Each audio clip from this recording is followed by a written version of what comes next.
ಒಳ ಮೀಸಲಾತಿ ವಿಚಾರ ಲೆಕ್ಕ ತಪ್ತಾ ಇರೋದಿಲ್ಲಿ. ಒಳಗಣತಿಗೆ ಸರ್ವರ್ ಒಂದು ಕಡೆ ಕೈ ಕೊಡ್ತಾ ಇದೆ, ಸಿಬ್ಬಂದಿಗೆ ಸರಿಯಾಗಿರತಕ್ಕಂಥ ತರಬೇತಿನೇ ಕೊಟ್ಟಿಲ್ಲ, ತರಬೇತಿ ಕೊರತೆ ಇದೆ. ಒಳ ಮೀಸಲಿಗೂ ಕೂಡ one R the other way ವಿರೋಧ ಇದೆಯಾ? ಮನೆ ಮನೆ ಲೆಕ್ಕಕ್ಕೆ ಸಂಕಷ್ಟ ಯಾಕೆ ಶುರುವಾಗಿದೆ ನೋಡಿ. ಕೆಲವು ಕಡೆ ನೆಟ್ವರ್ಕ್ ಸಮಸ್ಯೆ ಅಂತ ಹೇಳ್ತಾ ಇದ್ದಾರೆ. 10 ದಿನಗಳ ಹಿಂದೆ ಈ ಒಳ ಮೀಸಲಾತಿ ವಿಚಾರಕ್ಕೆ ಸಂಬಂಧಪಟ್ಟಂತೆ ಒಂದು ಸಮೀಕ್ಷೆ ಶುರುವಾಯಿತು. ಸಮೀಕ್ಷೆಗೆ ಸರ್ವರ್ ಕಾಟ, ಏನು ಎಂಟ್ರಿ ಆದರೂ ಸರಿಯಾಗಿ ತಗೋತಾ ಇಲ್ಲ, ಹ್ಯಾಂಗಾಗಿರುತ್ತೆ.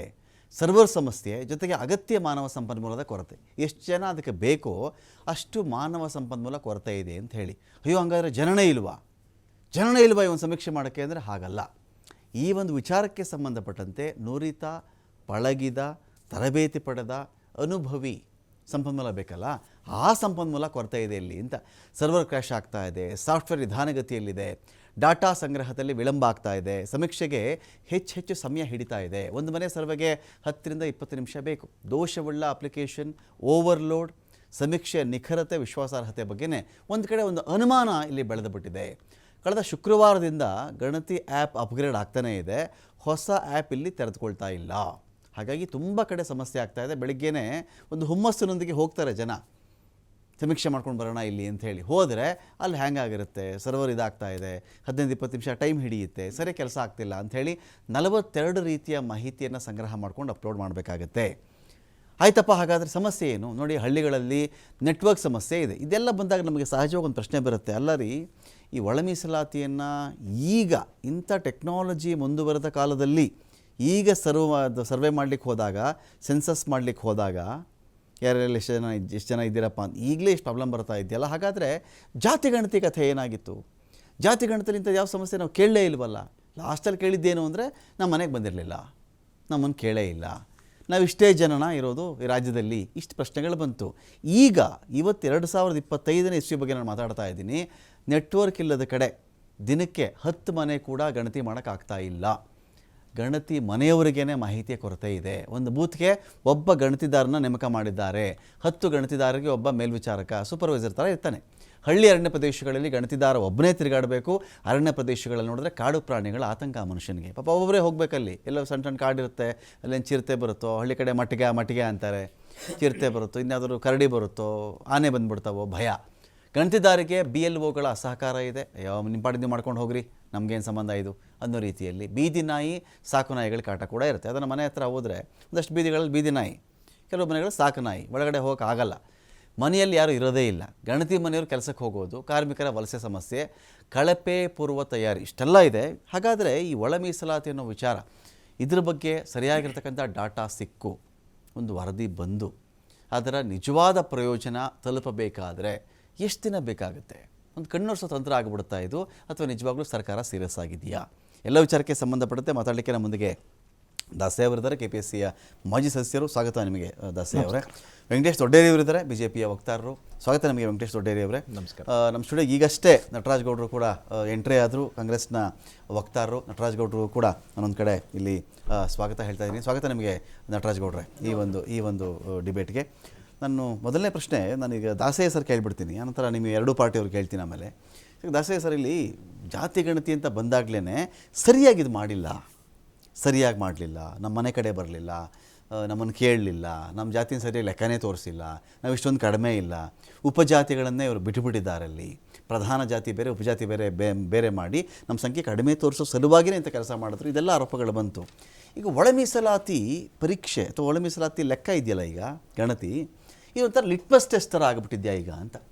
ಒಂದು ಸರ್ವೆಗೆ ಹೋದ ಶುಕ್ರವಾರ ಹೋಗಿದ್ದಾರೆ, ಇಷ್ಟೊಂದು ಸಮಸ್ಯೆ ಬಂದಾಗ ಹಾಗಾದರೆ ಅವಾಗ ಎಲ್ಲ ಹೆಂಗಪ್ಪ ಲೆಕ್ಕ ಹಾಕಿಬಿಟ್ರು ಅಂತ ಅನುಮಾನ ಬರಲ್ವೇ ಅಂತ.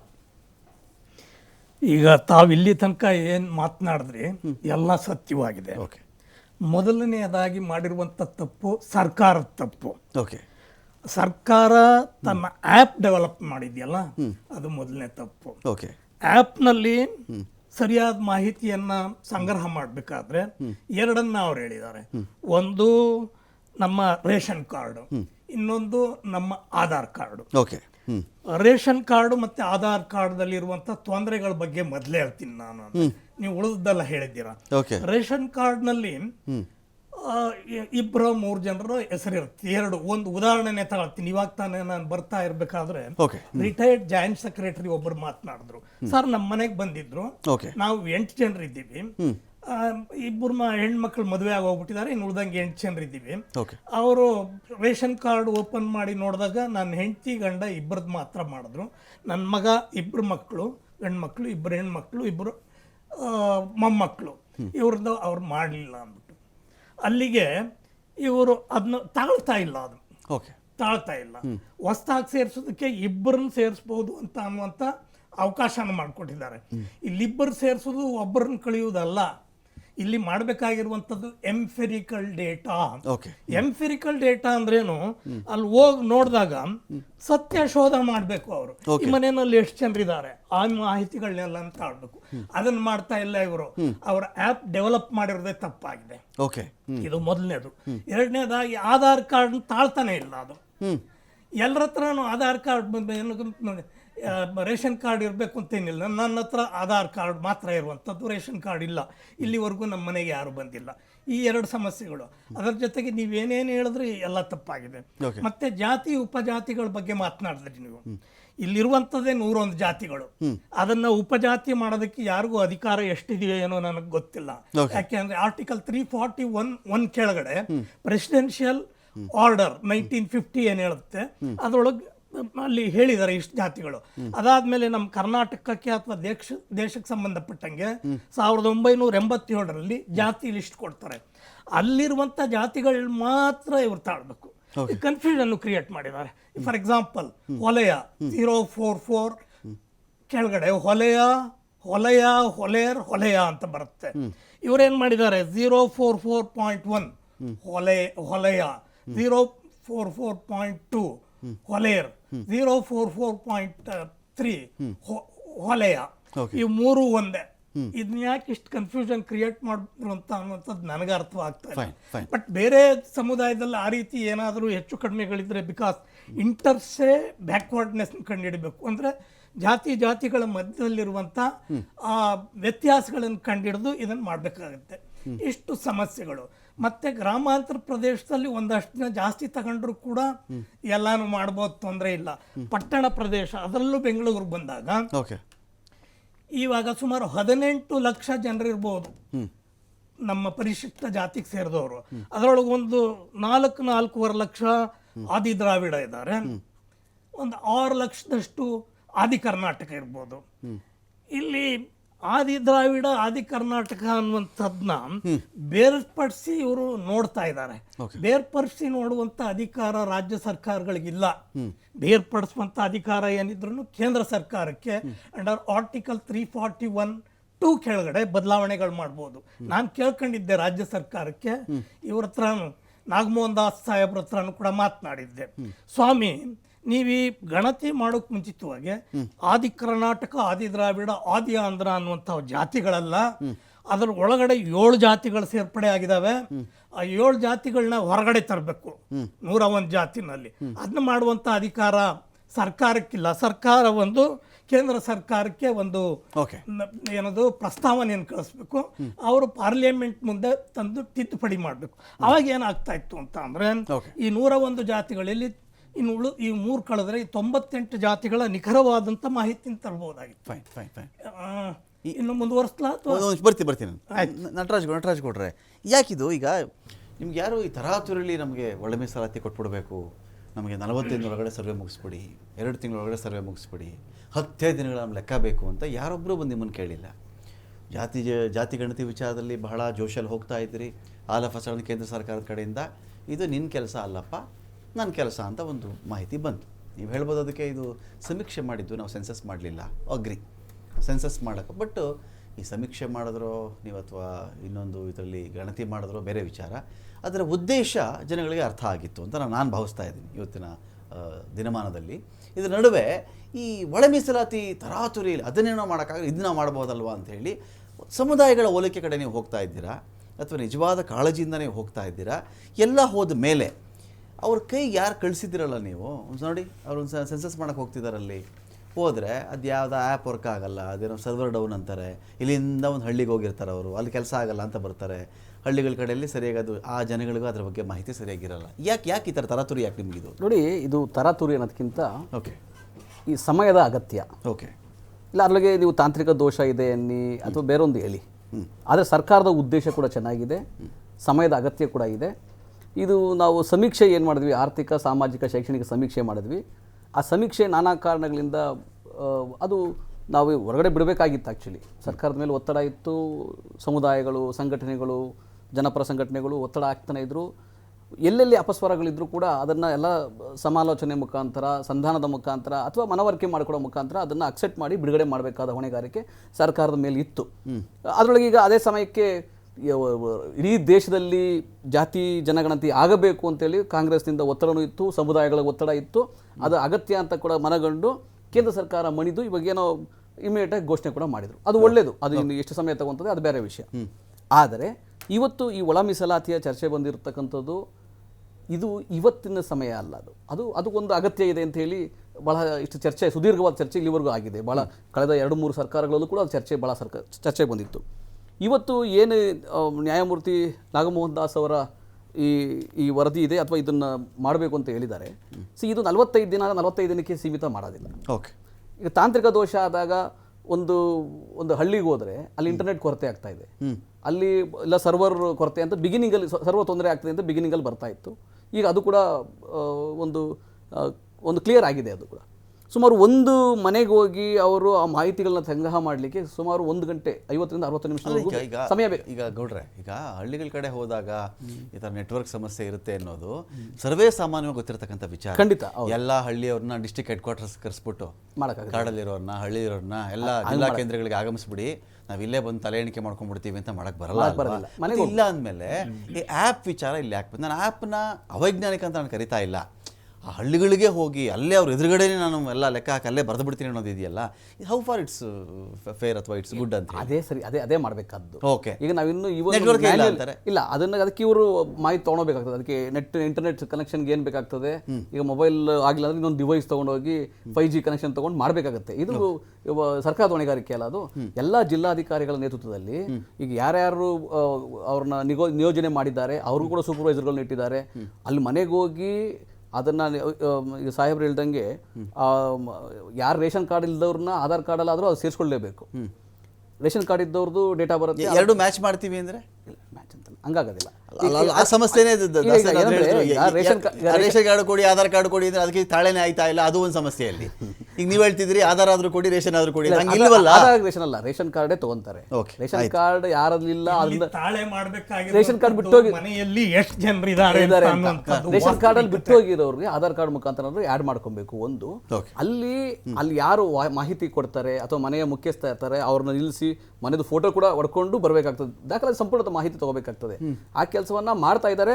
ಇದು ನಿಧಾನವಾಗಿ ಆಗ್ತಾ ಇದೆ, ಇನ್ನೂ ಎಲ್ಲರಿಗೂ ರ್ಯಾಪಿಡ್ ಆಗಿ ಆಗಬೇಕು. ಹೌದು, 45 days ಅಲ್ಲಿ ಸಾಧ್ಯ ಆಗೋದಿಲ್ಲ, ಅದಕ್ಕೆ ಇನ್ನೂ 1 ತಿಂಗಳು ಸಮಯ ಕೊಡಿ ಅಂತ ಹೇಳಿ ಅಧಿಕಾರಿಗಳು ಆಲ್ರೆಡಿ ಸರ್ಕಾರಕ್ಕೆ ಮನವಿ ಮಾಡ್ತಾ ಇದ್ದಾರೆ. ನೋಡ್ರೆ ಒಂದೊಂದು ಪ್ರಶ್ನೆ ಕೇಳ್ಬಿಟ್ಟು ನಾನು ಬ್ರೇಕ್ ಹೋಗ್ಬಿಡ್ತೀನಿ. ಪ್ರಾಮಾಣಿಕ ಉತ್ತರ ಬೇಕಿದೆ. ಈ ಒಳ ಮೀಸಲಾತಿ ಅನ್ನೋ ವಿಚಾರಕ್ಕೇನೆ 45 ದಿನಕ್ಕೆ ತಡಕಾಡ್ತಾ ಇದ್ದೀರಿ ಆರಂಭದಲ್ಲೇ. ಇನ್ನು ಜಾತಿ ಗಣತಿ 60 ದಿನದಲ್ಲಿ ಎಲ್ಲ ಮುಗಿಸ್ಬಿಟ್ರಿ, ಇಡೀ ರಾಜ್ಯ ಸುತ್ತಾಕ್ಬಿಟ್ರಿ ಅಂತ ನೀವು ಹೇಳ್ತಿರಲ್ಲ, ನಿಜಾನ ಗೌಡ್ರು? ನೋಡಿ, ಇದು ಇವತ್ತಾದ್ರೂ ನಿಜ ಹೇಳಿ. ಇಲ್ಲ, ಒಂದ್ ಹೇಳ್ತೀನಿ, ಅದನ್ನು ನಾವು ಸಮೀಕ್ಷೆ ಅಂತ ಹೇಳಿ ಅದನ್ನು ತುಂಬಾ ದೊಡ್ಡ ಮಟ್ಟದಲ್ಲಿ ಸುಮಾರು 1 ಲಕ್ಷಕ್ಕೂ ಮಿಗಿಲಾಗಿ ಅದೇನು ಸಂದರ್ಶಕರನ್ನ ನೇಮಕ ಮಾಡಿ ಅವ್ರಿಗೆ ತರಬೇತಿ ಕೊಟ್ಟು 160 ಕೋಟಿ ರೂಪಾಯಿ ವೆಚ್ಚ ಮಾಡಿ ಅದನ್ನು ಚೆನ್ನಾಗೇ ಮಾಡಿದ್ದಾರೆ. ಆ ಮಾಹಿತಿ ದತ್ತಾಂಶ ತುಂಬ ಸೂಪರ್ ಆಗಿದೆ. ನಾವು ಎಲ್ಲಿಗೆ ನಾವು ನಿಂತ್ಕೊಂಡ್ವಿ ಅಂದರೆ ಯಾರ ಜಾತಿ ಸಂಖ್ಯೆ ಎಷ್ಟಿದೆ ಅನ್ನೋದಕ್ಕೆ ಮೇಲೆ ಚರ್ಚೆ ನಿಂತ್ಕೊಂಡ್ವಿ ನಾವು ಹೊರತು ಯಾರ್ಯಾರು ಆರ್ಥಿಕವಾಗಿ ಏನು ಸಾಮಾಜಿಕವಾಗಿ ಯಾರಿಗೆ ಏನು ತೊಂದರೆ ಆಗಿದೆ ಅವ್ರನ್ನ ಮುಂದೆ ಹೆಂಗ್ ತರಬೇಕು ಅನ್ನೋದ್ರ ಬಗ್ಗೆ ಚರ್ಚೆನೆ ಮಾಡಲಿಲ್ಲ. ಸರಿ, ನಿಮ್ಮ ನಂಬರ್ಗಳಿಲ್ಲದೆ ಅದರ ಜಡ್ಜ್ಮೆಂಟ್ ಹೆಂಗ್ ಬರ್ತೀರಾ ನೀವು? ಇಲ್ಲ, ಕೇಳಿ, ಆ ನಂಬರ್ ಇಂಪಾರ್ಟೆಂಟ್ ತಾನೇ. ಅಲ್ಲಿ ಯಾರು ಕಷ್ಟ ಆಗಿದೆ ನಾನು ನಿಮ್ಗೆ ಹೇಳ್ದೆ, ಸಂಪೂರ್ಣ ಜಾತಿ ಜನಗಣತಿ ಮಾಡಿದ್ರೆ ನಾನು ಚರ್ಚೆ ಮಾಡ್ತಾ ಇದ್ದೆ. ನಾನು ಸಮೀಕ್ಷೆ ಅಂತ ಹೇಳಿದ ಮೇಲೆ ಸಮೀಕ್ಷೆನೇ ಅದು. ಬಟ್ ಒಂದು ಅಂದಾಜು ನೋಡಿ, ನಾವು 2017ರಲ್ಲಿ ಇಲ್ಲ, ನಾನು ನಿಮ್ಗೆ ಹೇಳ್ತೀನಿ, ಜಾತಿ ಗಣತಿ ಬಿಡುಗಡೆ ಮಾಡಬೇಡಿ, ಕೇಳಿಸ್ಕೊಳ್ಳಿ ಗೌಡ್ರೆ, ವರದಿ ಬಿಡುಗಡೆ ಮಾಡಬೇಡಿ, ನಿಮಗೂ ಅದಕ್ಕೂ ಸಂಬಂಧ ಅಂತ ಕೇಂದ್ರ ಹೇಳ್ತೆ ಹೊರತು ಈ ಥರ ಸಾಮಾಜಿಕ, ಶೈಕ್ಷಣಿಕ, ಆರ್ಥಿಕ ಈ ವರದಿ ಸೆನ್ಸಸ್ ಬಿಡುಗಡೆ ಮಾಡಬೇಡಿ ಅಂತ ಹೇಳಿಲ್ವಲ್ಲ, ಅಲ್ಲೇ ಹಿಂದೆ ಸದ್ಬಿಟ್ರೆ ನಿಮಗೂ ಅದೇ ಬೇಕಿತ್ತಾ? ಅದು ಬಿಡುಗಡೆ ಮಾಡಬೇಕಾಗಿತ್ತು. ಮತ್ತೆ ಯಾಕೆ ಮಾಡಲಿಲ್ಲ? ನಾವು ಬಿಡುಗಡೆ ಮಾಡಬೇಡಿ ಜನ ಹೇಳಿದ್ರ? ಜನ ಹೇಳಿಲ್ಲ, ಚರ್ಚೆಗೆ ಬಂದಿತ್ತು. ಈಗ ಸರ್ಕಾರದಲ್ಲಿ ನಿಮ್ಗೆ ಗೊತ್ತಿದೆ, ನಿಮ್ಗೆ ಅಡಕತ್ತರಿಗೆ ಬಂದಿತ್ತು ಅಂತ ಹೇಳಿ, ಗುತ್ತಿಗೆಗೆ ಬಂದಿತ್ತು ನಿಮಗೆ ಅಂತ ಹೇಳಿ ಕ್ಯಾಬಿನೆಟ್ ಅಲ್ಲಿ ತಗೋಬೇಕು ಈ ತಿಂಗಳಲ್ಲಿ ಅಂತ ಚರ್ಚೆಗೆ ಆಗಿತ್ತು. ಸಿಂಪಲ್ ಆಗಿ 2017ರಲ್ಲಿ ವಾಸಿಸುವವನೇ ಮನೆ ಒಡೆಯ ಅಂತ ಹೇಳಿ ಸುಮಾರು 50,000 ಕುಟುಂಬಗಳಿಗೆ ರೆವಿನ್ಯೂ ಸೈಟ್ಗಳನ್ನ ಅವಾಗ ತಾನೇ ಮಾಡಿ ಅವ್ರಿಗೆ ಆಧಾರ್ ಕಾರ್ಡು ಇಲ್ಲ, ರೇಷನ್ ಕಾರ್ಡು ಇಲ್ಲ, ಅಂಥವ್ರನ್ನ ಗುರುತಿಸಿ ಅವ್ರಿಗೆ ಮನೆಗಳನ್ನ ರಿಜಿಸ್ಟ್ರೇಷನ್ ಮಾಡಿಕೊಟ್ಟು ಅವ್ರ ತಾಂಡಗಳು ಮಾಡಿಕೊಟ್ಕೊಟ್ರು. ಅಂದ್ರೆ ಈಗಲೂ ಕೂಡ ಆ ಥರದಿದೆ. ಸಾಮಾಜಿಕವಾಗಿ ಆರ್ಥಿಕವಾಗಿ ಏನೂ ಇಲ್ದವ್ರ ಜನ ಇದ್ದಾರೆ ಅಂತ ಲೆಕ್ಕ ತಪ್ಪಿತ ಮೀಸಲು ಅಂತ ಹೇಳಿ. ಈಗ ವೆಂಕಟೇಶ್ವರ್, ನಾನು ನಿಮ್ಮನ್ನು ಕೇಳೋದು ಇಷ್ಟ ಇಲ್ಲಿ, ಏನಾದರೂ ಆದಾಗ ಈಗ ಅವ್ರನ್ನೇ ನಾವು ಯಾರು ಅವರನ್ನು ಅವರು ಸಮೀಕ್ಷೆ ಅಂತಾದರೂ ಕರ್ಕೊಳ್ಳಿ, ಜಾತಿ ಗಣತಿ ಅಂತಾದರೂ ಕರ್ಕೊಳ್ಳಿ, ಏನೋ ಒಂದು ಪರ್ಪಸ್ಸಿಂದ ಮಾಡಿರ್ತಾರಲ್ಲ ಮನುಷ್ಯ, ಆರ್ಥಿಕವಾಗಿ, ಸಾಮಾಜಿಕವಾಗಿ, ಶೈಕ್ಷಣಿಕವಾಗಿ ಎರಡು ಹಿಂದೆ ಇದ್ದಾರೆ ಈ ರಾಜ್ಯದಲ್ಲಿ. ಅದ್ರ ಕಾಳಜಿ ಉದ್ದೇಶ ಪರ್ಪಸ್ ಸರ್ವಾಗಬೇಕು ನಾನು ಹೇಳಿದೆ ಯಾವಾಗಲೂ. ಆಯ್ತಪ್ಪ ಮೋದಿಯವರು ಗಣತಿ ಮಾಡ್ತೀವಿ ಅಂತ ಹೇಳಿದ್ರು, ನಿಮಗೆ ಈ ಸಮೀಕ್ಷೆಗಳನ್ನು ಮಾಡಿಕೊಂಡು ಅದರ ಆಧಾರದ ಮೇಲೆ, ಪ್ರಾಥಮಿಕ ಹಂತದ ಮಾಹಿತಿ ಆಧಾರದ ಮೇಲೆ ಮತ್ತು ಸವಲತ್ತುಗಳು ಕೊಡಬಾರ್ದು ಅಂತ ನಾವೇನು ಹೇಳಿಲ್ವಲ್ಲ ಯಾರಿಗೂ, ಇದೊಂದು ಭಾಗ. ಈ ಸಮೀಕ್ಷೆ ಮಾಡ್ತೀವಿ ಅಂತ ಹೊರಟಿದ್ದಾರೆ, ಇದೆಲ್ಲ ಆರಂಭದಲ್ಲಿ ಇನ್ನು ಲಿಟ್ಮಸ್ ಟೆಸ್ಟ್ ಇದು. ಆರಂಭದಲ್ಲೇ ಬಹಳಷ್ಟು ಒಂದು ಹೊಡೆತ ಬೀಳ್ತಾ ಇದೆ ಇದಕ್ಕೆ, ಆ್ಯಪಿಂದ ಹಿಡ್ಕೊಂಡು ನೆಟ್ವರ್ಕಿಂದ ಹಿಡಿದು 20 ನಿಮಿಷ ನಿಂತ್ಕೊಳ್ಬೇಕು ಅಂಥೇಳಿ. ಇನ್ನು ಆವಾಗಿನ ಜಾತಿ ಗಣತಿ ಸರ್ವೆ ಅಂತ ಬಂದಾಗ ಕೆಲವರು ಹೇಳ್ತಾರೆ ಸುಮಾರು ಸಾಕಷ್ಟು ಪ್ರಶ್ನೆಗಳಿದ್ದು, ಅದರಲ್ಲಿ ಅವರಿಗೆ 40-45 ನಿಮಿಷ ಬೇಕಾಗಿತ್ತು. ಒಬ್ಬ ಮನುಷ್ಯ ನಿಂತ್ಕೊಳ್ಳೋಕೆ ಸಾಧ್ಯನಾ ಅಷ್ಟೊತ್ತು ಒಬ್ಬರ ಎದುರುಗಡೆ? ಅವ್ನು ಜಾತಿ ಬೇಕಿದ್ರೆ ಅವ್ನು ನಿಂತ್ಕೋಬೇಕಾಗಿತ್ತು ಅಂತ ಕೆಲವು ವಾದ ಇದೆ. ಇದು ಹೇಗೆ ನಡೀತಾ ಇದೆ, ಹೇಗೆ ನಡಿಬೇಕಾಗಿತ್ತು? ಮಲ್ಲಿ ಇಲ್ಲಿ ಏನಾಗುತ್ತೆ, ನಮ್ಮಲ್ಲಿ ಯಾವಾಗಲೂ ಹಾಗೇ ಇದ್ರ ಬಗ್ಗೆ ಅಧ್ಯಯನ ಮಾಡಿರ್ತಕ್ಕಂಥವ್ರು, ಕುಲಶಾಸ್ತ್ರೀಯ ಅಧ್ಯಯನ ಮಾಡಿರ್ತಕ್ಕಂಥವ್ರು, ತುಂಬ ತಿಳ್ಕೊಂಡಿರ್ತಕ್ಕಂಥವ್ರು, ಹಿರಿತಲೆಗಳು, ಪಳಗಿರುವವರು, ಅದ್ರ ಬಗ್ಗೆ ದೀರ್ಘವಾಗಿ ಪ್ರಬಂಧಗಳನ್ನು ಮಂಡಿಸಿರ್ತಕ್ಕಂಥವ್ರು ಬೇಕಾದಷ್ಟು ಜನ ಇದ್ದಾಗ ಅವರೆಲ್ಲರೂ ಕೂಡ ಅದರ ಸೈಡ್ ಲೈನ್ ಮಾಡಿಬಿಟ್ಟು ಇನ್ಯಾರೋ ಪ್ರಧಾನ ಭೂಮಿಕೆಗೆ ಬಂದುಬಿಡ್ತಾರ ಅಲ್ಲಿ ಅಂತ ನೋಡಿ. 2024ರಲ್ಲಿ ಮಾನ್ಯ ಸರ್ವೋಚ್ಚ ನ್ಯಾಯಾಲಯ ಒಂದು ಆದೇಶವನ್ನು ಮಾಡಿ ಒಳ ಮೀಸಲಾತಿನ ಜಾರಿ ತರಲಿಕ್ಕೆ ಆಯಾ ರಾಜ್ಯಗಳಿಗೆ ಅಧಿಕಾರ ಇದೆ ಅಂತ ಹೇಳಿದ ಸಂದರ್ಭದಲ್ಲಿ ಕರ್ನಾಟಕದ ಪರಿಶಿಷ್ಟ ಜಾತಿಗೆ ಸೇರಿದಂಥ 101 ಜಾತಿಗಳಿಗೂ ಒಂದು ಸಾಮಾಜಿಕ ನ್ಯಾಯ ಸಿಗುತ್ತೆ ಅಂತ ಒಂದು ಆಶಾಭಾವನೆ ಇತ್ತು. ಆದರೆ ಕರ್ನಾಟಕ ಸರ್ಕಾರ ನಡ್ಕೊಂಡಂಥ ರೀತಿ ಅವ್ರಿಗೆ ಒಂದು ಸಾಮಾಜಿಕ ಬದ್ಧತೆ ಇಲ್ಲ ಅಂತ ನಾನು ಹೇಳಿಕ್ಕೆ ಬಯಸ್ತೇನೆ. ಇವರು ಆಯೋಗನ ನೇಮಕ ಮಾಡೋಕ್ಕೆ 2 ತಿಂಗಳು ತೊಗೊಂಡ್ರು. ಅದಾದಮೇಲೆ ಆಯೋಗ 9,000 ಅಪ್ಲಿಕೇಶನ್ನ ಕಾಲ್ ಮಾಡ್ತು. 9,000 ಜನ ಹೋಗಿ ಅವ್ರಿಗೆ ಅಪ್ಲಿಕೇಶನ್ ಕೊಟ್ಟರು. ಆಮೇಲೆ ಮತ್ತೆ ಸುಮಾರು ಜನ ಭೇಟಿ ಆಯಿತು. ಅದಾದ ನಂತರದಲ್ಲಿ ಆಯೋಗ ಒಂದು ಮಧ್ಯಂತರ ವರದಿಯನ್ನು ಕೊಡ್ತು. 3 ತಿಂಗಳಾದಮೇಲೆ ಮತ್ತೆ ಸಮೀಕ್ಷೆ ಮಾಡಿ ಸುಪ್ರೀಂ ಕೋರ್ಟ್ನವರು ಹೇಳಿದ್ದಾರೆ ನೀವು ಎಂಪಿರಿಕಲ್ ಡಾಟಾ ತೊಗೋಬೇಕು, ಅದಕ್ಕೋಸ್ಕರ ಮತ್ತೆ ಸರ್ವೆ ಮಾಡಿ ಅಂತ. ಅಂದರೆ 6 ತಿಂಗಳು ಅದರಲ್ಲೇ ಹೊರಟೋಯ್ತು. ಅದಾದ ನಂತರದಲ್ಲಿ ಇವತ್ತು ತಾವೇನು ಹೇಳಿದಿರಿ, ಆ ಒಂದು ತರಬೇತಿ ಪಡೆದಂಥ ಏನು ಗಣತಿದಾರರಿದ್ದಾರೆ ಅವ್ರಿಗೆ ಕೇವಲ 3 ಗಂಟೆ ಟ್ರೈನಿಂಗನ್ನು ಕೊಡಲಾಗಿದೆ. ಅವ್ರ ಅರ್ಥ ಇರ್ತಕ್ಕಂಥ ಮೊಬೈಲ್ನ ಕೊಟ್ಟು 42 ಪ್ರಶ್ನೆಗಳನ್ನ ಕೇಳಲಾಗಿದೆ. ಅದು ಪ್ರಶ್ನೆ ಏನಾಗುತ್ತೆ ಅಂತಂದರೆ, ಆ ಆಧಾರ್ ಕಾರ್ಡನ್ನು ಕೊಟ್ಟು ಎಲೆಕ್ಷನ್ ಕಾರ್ಡ್ ಕೊಡಬೇಕು. ನಮ್ಮ ದಾಸಯ್ಯ ಸಾಹೇಬ್ರು ಹೇಳೋ ಪ್ರಕಾರ 4 ಜನ ಮಕ್ಕಳಿದ್ರೆ ಹೆಚ್ಚುವರೆಯಾಗಿ 2 ಮಾತ್ರ ತಗೊಳ್ತಾರೆ. ಅದು ಹೊಸದಾಗಿ ಮದುವೆ ಆಗಿದ್ರೆ, ಮೇಜರ್ ಆಗಿದ್ರೆ, ಮತ್ತೆ ಬೇರೆ ಕಡೆ ಸರಿಯಾಗಿ ಬಿಡಿಸಿ ಹೇಳಿ. ಈಗ ಒಂದು ರೇಷನ್ ಕಾರ್ಡ್ನಲ್ಲಿ 4 ಹೆಸರಿರ್ತವೆ, ಇನ್ನು 4 ಜನ ಮಕ್ಕಳಿದಾವೆ. ಅದ್ರಲ್ಲಿ 2 ಮಾತ್ರ ತಗೊಳ್ಳೋಕೆ ಪ್ರಾವಿಷನ್ ಇದೆ. ಮನೆಗೆ ಸೊಸೆಯಾಗಿ ಬಂದವರು ಅಥವಾ ಹೆಣ್ಮಕ್ಳು ಬಂದವರು ಮತ್ತೆ ಇನ್ನು ಹೆಚ್ಚುವರಿ ಜನ ಸಂಖ್ಯೆ ಸೇರ್ಕೊಂಡವರು ಯಾವುದನ್ನು ಮಾಡ್ಲಿಕ್ಕೆ ಅವಕಾಶ ಇಲ್ಲ ಅವ್ರಿಗೆ. ಓಕೆ, ರೇಷನ್ ಕಾರ್ಡ್ ಅಲ್ಲಿ ಎಷ್ಟಿದೆಯೋ ಅಷ್ಟು ಬರ್ಕೊಂಡ್ಬರ್ತಾರೆ. ಅದ್ರ ಮೇಲೆ 2 ಅದನ್ನು ಅವಕಾಶ, ಗರಿಷ್ಠ ಅವಕಾಶ ಎಷ್ಟಾದ್ರೂ ಇತ್ಕೊಳ್ಳಿ ಮನೆಯಲ್ಲಿ. ಎರಡೇ ಬರ್ಕೋಬೇಕಂತ ಹೇಳ್ತಾರೆ. ಆಮೇಲೆ ಅವ್ರು ಕೊಟ್ಟಿರ್ತಕ್ಕಂಥ ಸಾಧನಗಳೇನಿದೆ, ಈಗ ಯಾರ ಹತ್ರ ಏನೇನು ಮೊಬೈಲ್ ಇದೆ ಅದಕ್ಕೊಂದು ಡಾಟಾ ಕೊಟ್ಬಿಟ್ಟಿದ್ದಾರೆ. ಅದಕ್ಕೆ ಸರ್ವರ್ ಇಲ್ಲ, ಅದಕ್ಕೆ ನೆಟ್ವರ್ಕ್ ಫೆಸಿಲಿಟಿ ಇಲ್ಲ, ಏನಿಲ್ಲ. 42 ಪ್ರಶ್ನೆ. ಸೊ 42 ಪ್ರಶ್ನೆಯಲ್ಲಿ ಅವ್ರು ಕೇಳೋದೇ ಇಲ್ಲ. ಇವರೇ ಯಾವುದೋ ಒಂದು ಜಾತಿ ಬರ್ಕೊಂಡು ಬಂದ್ಬಿಡ್ತಾರೆ. ಯಾರು ಹೋಗಿರೋರು ಗಣತಿದಾರ ಅವ್ರು ಹೇಳಿದ್ ಬರ್ಕೋಬರ್ಬೇಕಲ್ವೇ? ಅದನ್ನ ಕೇಳ್ಬೇಕು. ನಮ್ಮ ದಾಸಯ್ಯ ಸಾಹೇಬ್ರು ಸತ್ಯ ಶೋಧನ ಆಗಿ ಬರ್ಕೊಂಡು ಬರ್ಬೇಕು. ನಿಮ್ ಮನೆಗೆ ಬಂದ ನಿಮ್ ಕ್ಯಾಸ್ಟ್ ಯಾವ್ದು ಕೇಳಿದಾಗ ಅವ್ರು ಯಾವ್ದೋ ಬರ್ಕೊಂಡು ಸುಮ್ಮನೆ ಬಿಡ್ತಾರೆ. ಹೇಳ್ಬೇಕು. ನಾನು ಹೇಳ್ತೀನಿ, ನನ್ನ ಅನುಭವ ಹೇಳ್ತೀನಿ. ನಾನು ಕೂಡ ಮಾಡಿಸಿದ್ದೀನಿ ಇದಕ್ಕೆ. ನನ್ನ ಜೊತೆಯಲ್ಲಿ ಕುಳಿತಂತ ಇವರ ಸ್ನೇಹಿತರಾದಂಥ ಹಿರಿಯ ARS ಅಧಿಕಾರಿಯವರು 2 ಗಂಟೆ ಮೊದಲೇ ಕುತ್ಕೊಂಡು ಬರ್ಸಿದ್ರು ನಮ್ದೇ ಅಪಾರ್ಟ್ಮೆಂಟ್ ಅಲ್ಲಿ. ಅವರು ಓಕೆ ಕೊಟ್ಟ ಮೇಲೆ ಟೆಸ್ಟ್ ಮಾಡಿದಾಗ ಆ ಡಾಟಾನೇ ಅಪ್ಲೋಡ್ ಆಗಿಲ್ಲ ಅವ್ರದ್ದು. ಓಕೆ. ಸೊ ಅಂತ ಒಂದು ನಿರ್ಲಕ್ಷ್ಯತನದ ಒಂದು ಬೇಜವಾಬ್ದಾರಿತನದಂತ ಒಂದು ಬಾಧ್ಯತೆ ಇಲ್ಲ ಸರ್ಕಾರಕ್ಕೆ. ಯಾವುದೇ ಕಾರಣಕ್ಕೂ ಈ ಒಂದು ವಿತ್ ಡ್ಯೂ ರೆಸ್ಪೆಕ್ಟ್ ಸರ್ಕಾರ ಉದ್ದೇಶಪೂರ್ವಕವಾಗಿ ಇಂಥ ಕೆಲಸ ಮಾಡ್ತಿದೆ. ನಿಮ್ಗೆ ಅನ್ಸುತ್ತಾ? ಬದ್ಧತೆ ಬೇಕಲ್ವೇ? ಈಗ ನಾನು ಯಾರು ಜಾತಿ ಗಣತಿ ಮಾಡ್ತಿದ್ದಾರೆ, ಬಿಸಿಲಲ್ಲಿ ಮಾಡ್ತಿದ್ದಾರೆ, ಮಳೆಯಲ್ಲಿ ಮಾಡ್ತಿದ್ದಾರೆ, ಅವ್ರ ಬಗ್ಗೆ ಬಹಳ ಗೌರವ ಇದೆ ನನಗೆ. ಓಕೆ, 42 ಡಿಗ್ರಿ ಇದು ಗುಲ್ಬರ್ಗದ ಅದರಲ್ಲೂ ಮಾಡ್ತಿದ್ದಾರೆ, ಅಷ್ಟು ಶ್ರಮ ವೇಸ್ಟ್ ಆಗುತ್ತೆ. ಕೂರ್ಗಲ್ಲಿ ಮಳೆ ಇದೆ ಬರುತ್ತೆ, ಅಷ್ಟು ಶ್ರಮ ವಹಿಸಿ ಗಣತಿದಾರರು ಮಾಡ್ತಾರೆ. ಬಟ್ ಅವ್ರ ಕೈ ಕೊಟ್ಟಿರ್ತಕ್ಕಂಥ ಇಕ್ವಿಪ್ಮೆಂಟ್ಸ್ ಏನಿದೆ, ಅವ್ರಿಗೆ ಡಾಟಾ ಏನ್ ಕೊಟ್ಟಿದ್ದೀರಿ, ಸರ್ವರ್ ಏನ್ ಕೊಟ್ಟಿದ್ದೀರಿ, ಆಮೇಲೆ ಅವ್ರಿಗೆ ಒಂದು ಕಂಟ್ರೋಲ್ ರೂಮ್ ಕೊಟ್ಟಿದ್ದೀರಾ, ಏನೋ ಪ್ರಶ್ನೆ ಕೇಳಿದ್ರೆ ಏನೋ ಒಂದು ಬರ್ಕೊಂಡು ಬನ್ರಿ ಅಂತ ಹೇಳೋ ಒಂದು ಸಾಮಾಜಿಕ ಜಾಲತಾಣಗಳಲ್ಲಿ ನಡ್ಕೊಂಡು ಬಂದಿರತಕ್ಕಂಥ ಅನೇಕ ವಿಚಾರಗಳು. ಆಮೇಲೆ ಒಂದು ದಿನಕ್ಕೆ ಒಬ್ಬರಿಗೆ 7 ರಿಂದ 10 ಮನೆ ಮಾಡ್ತಕ್ಕಂಥದ್ದು. ಕರ್ನಾಟಕದಲ್ಲಿ 2011 ಪ್ರಕಾರ 1,04,00,000 ಜನ ಪರಿಶಿಷ್ಟ ಜಾತಿಯವರು ಇದ್ದಾರೆ. ಆಯ್ತೆ, ಇದುವರೆಗೂ ಸರ್ಕಾರ ಹೇಳ್ಕೊಂಡಿರೋ ಪ್ರಕಾರ 10 ಲಕ್ಷ ಮನೆಗಳ ಇನ್ನೂ 15 ಲಕ್ಷ ಮನೆ ಮಾಡಬೇಕು.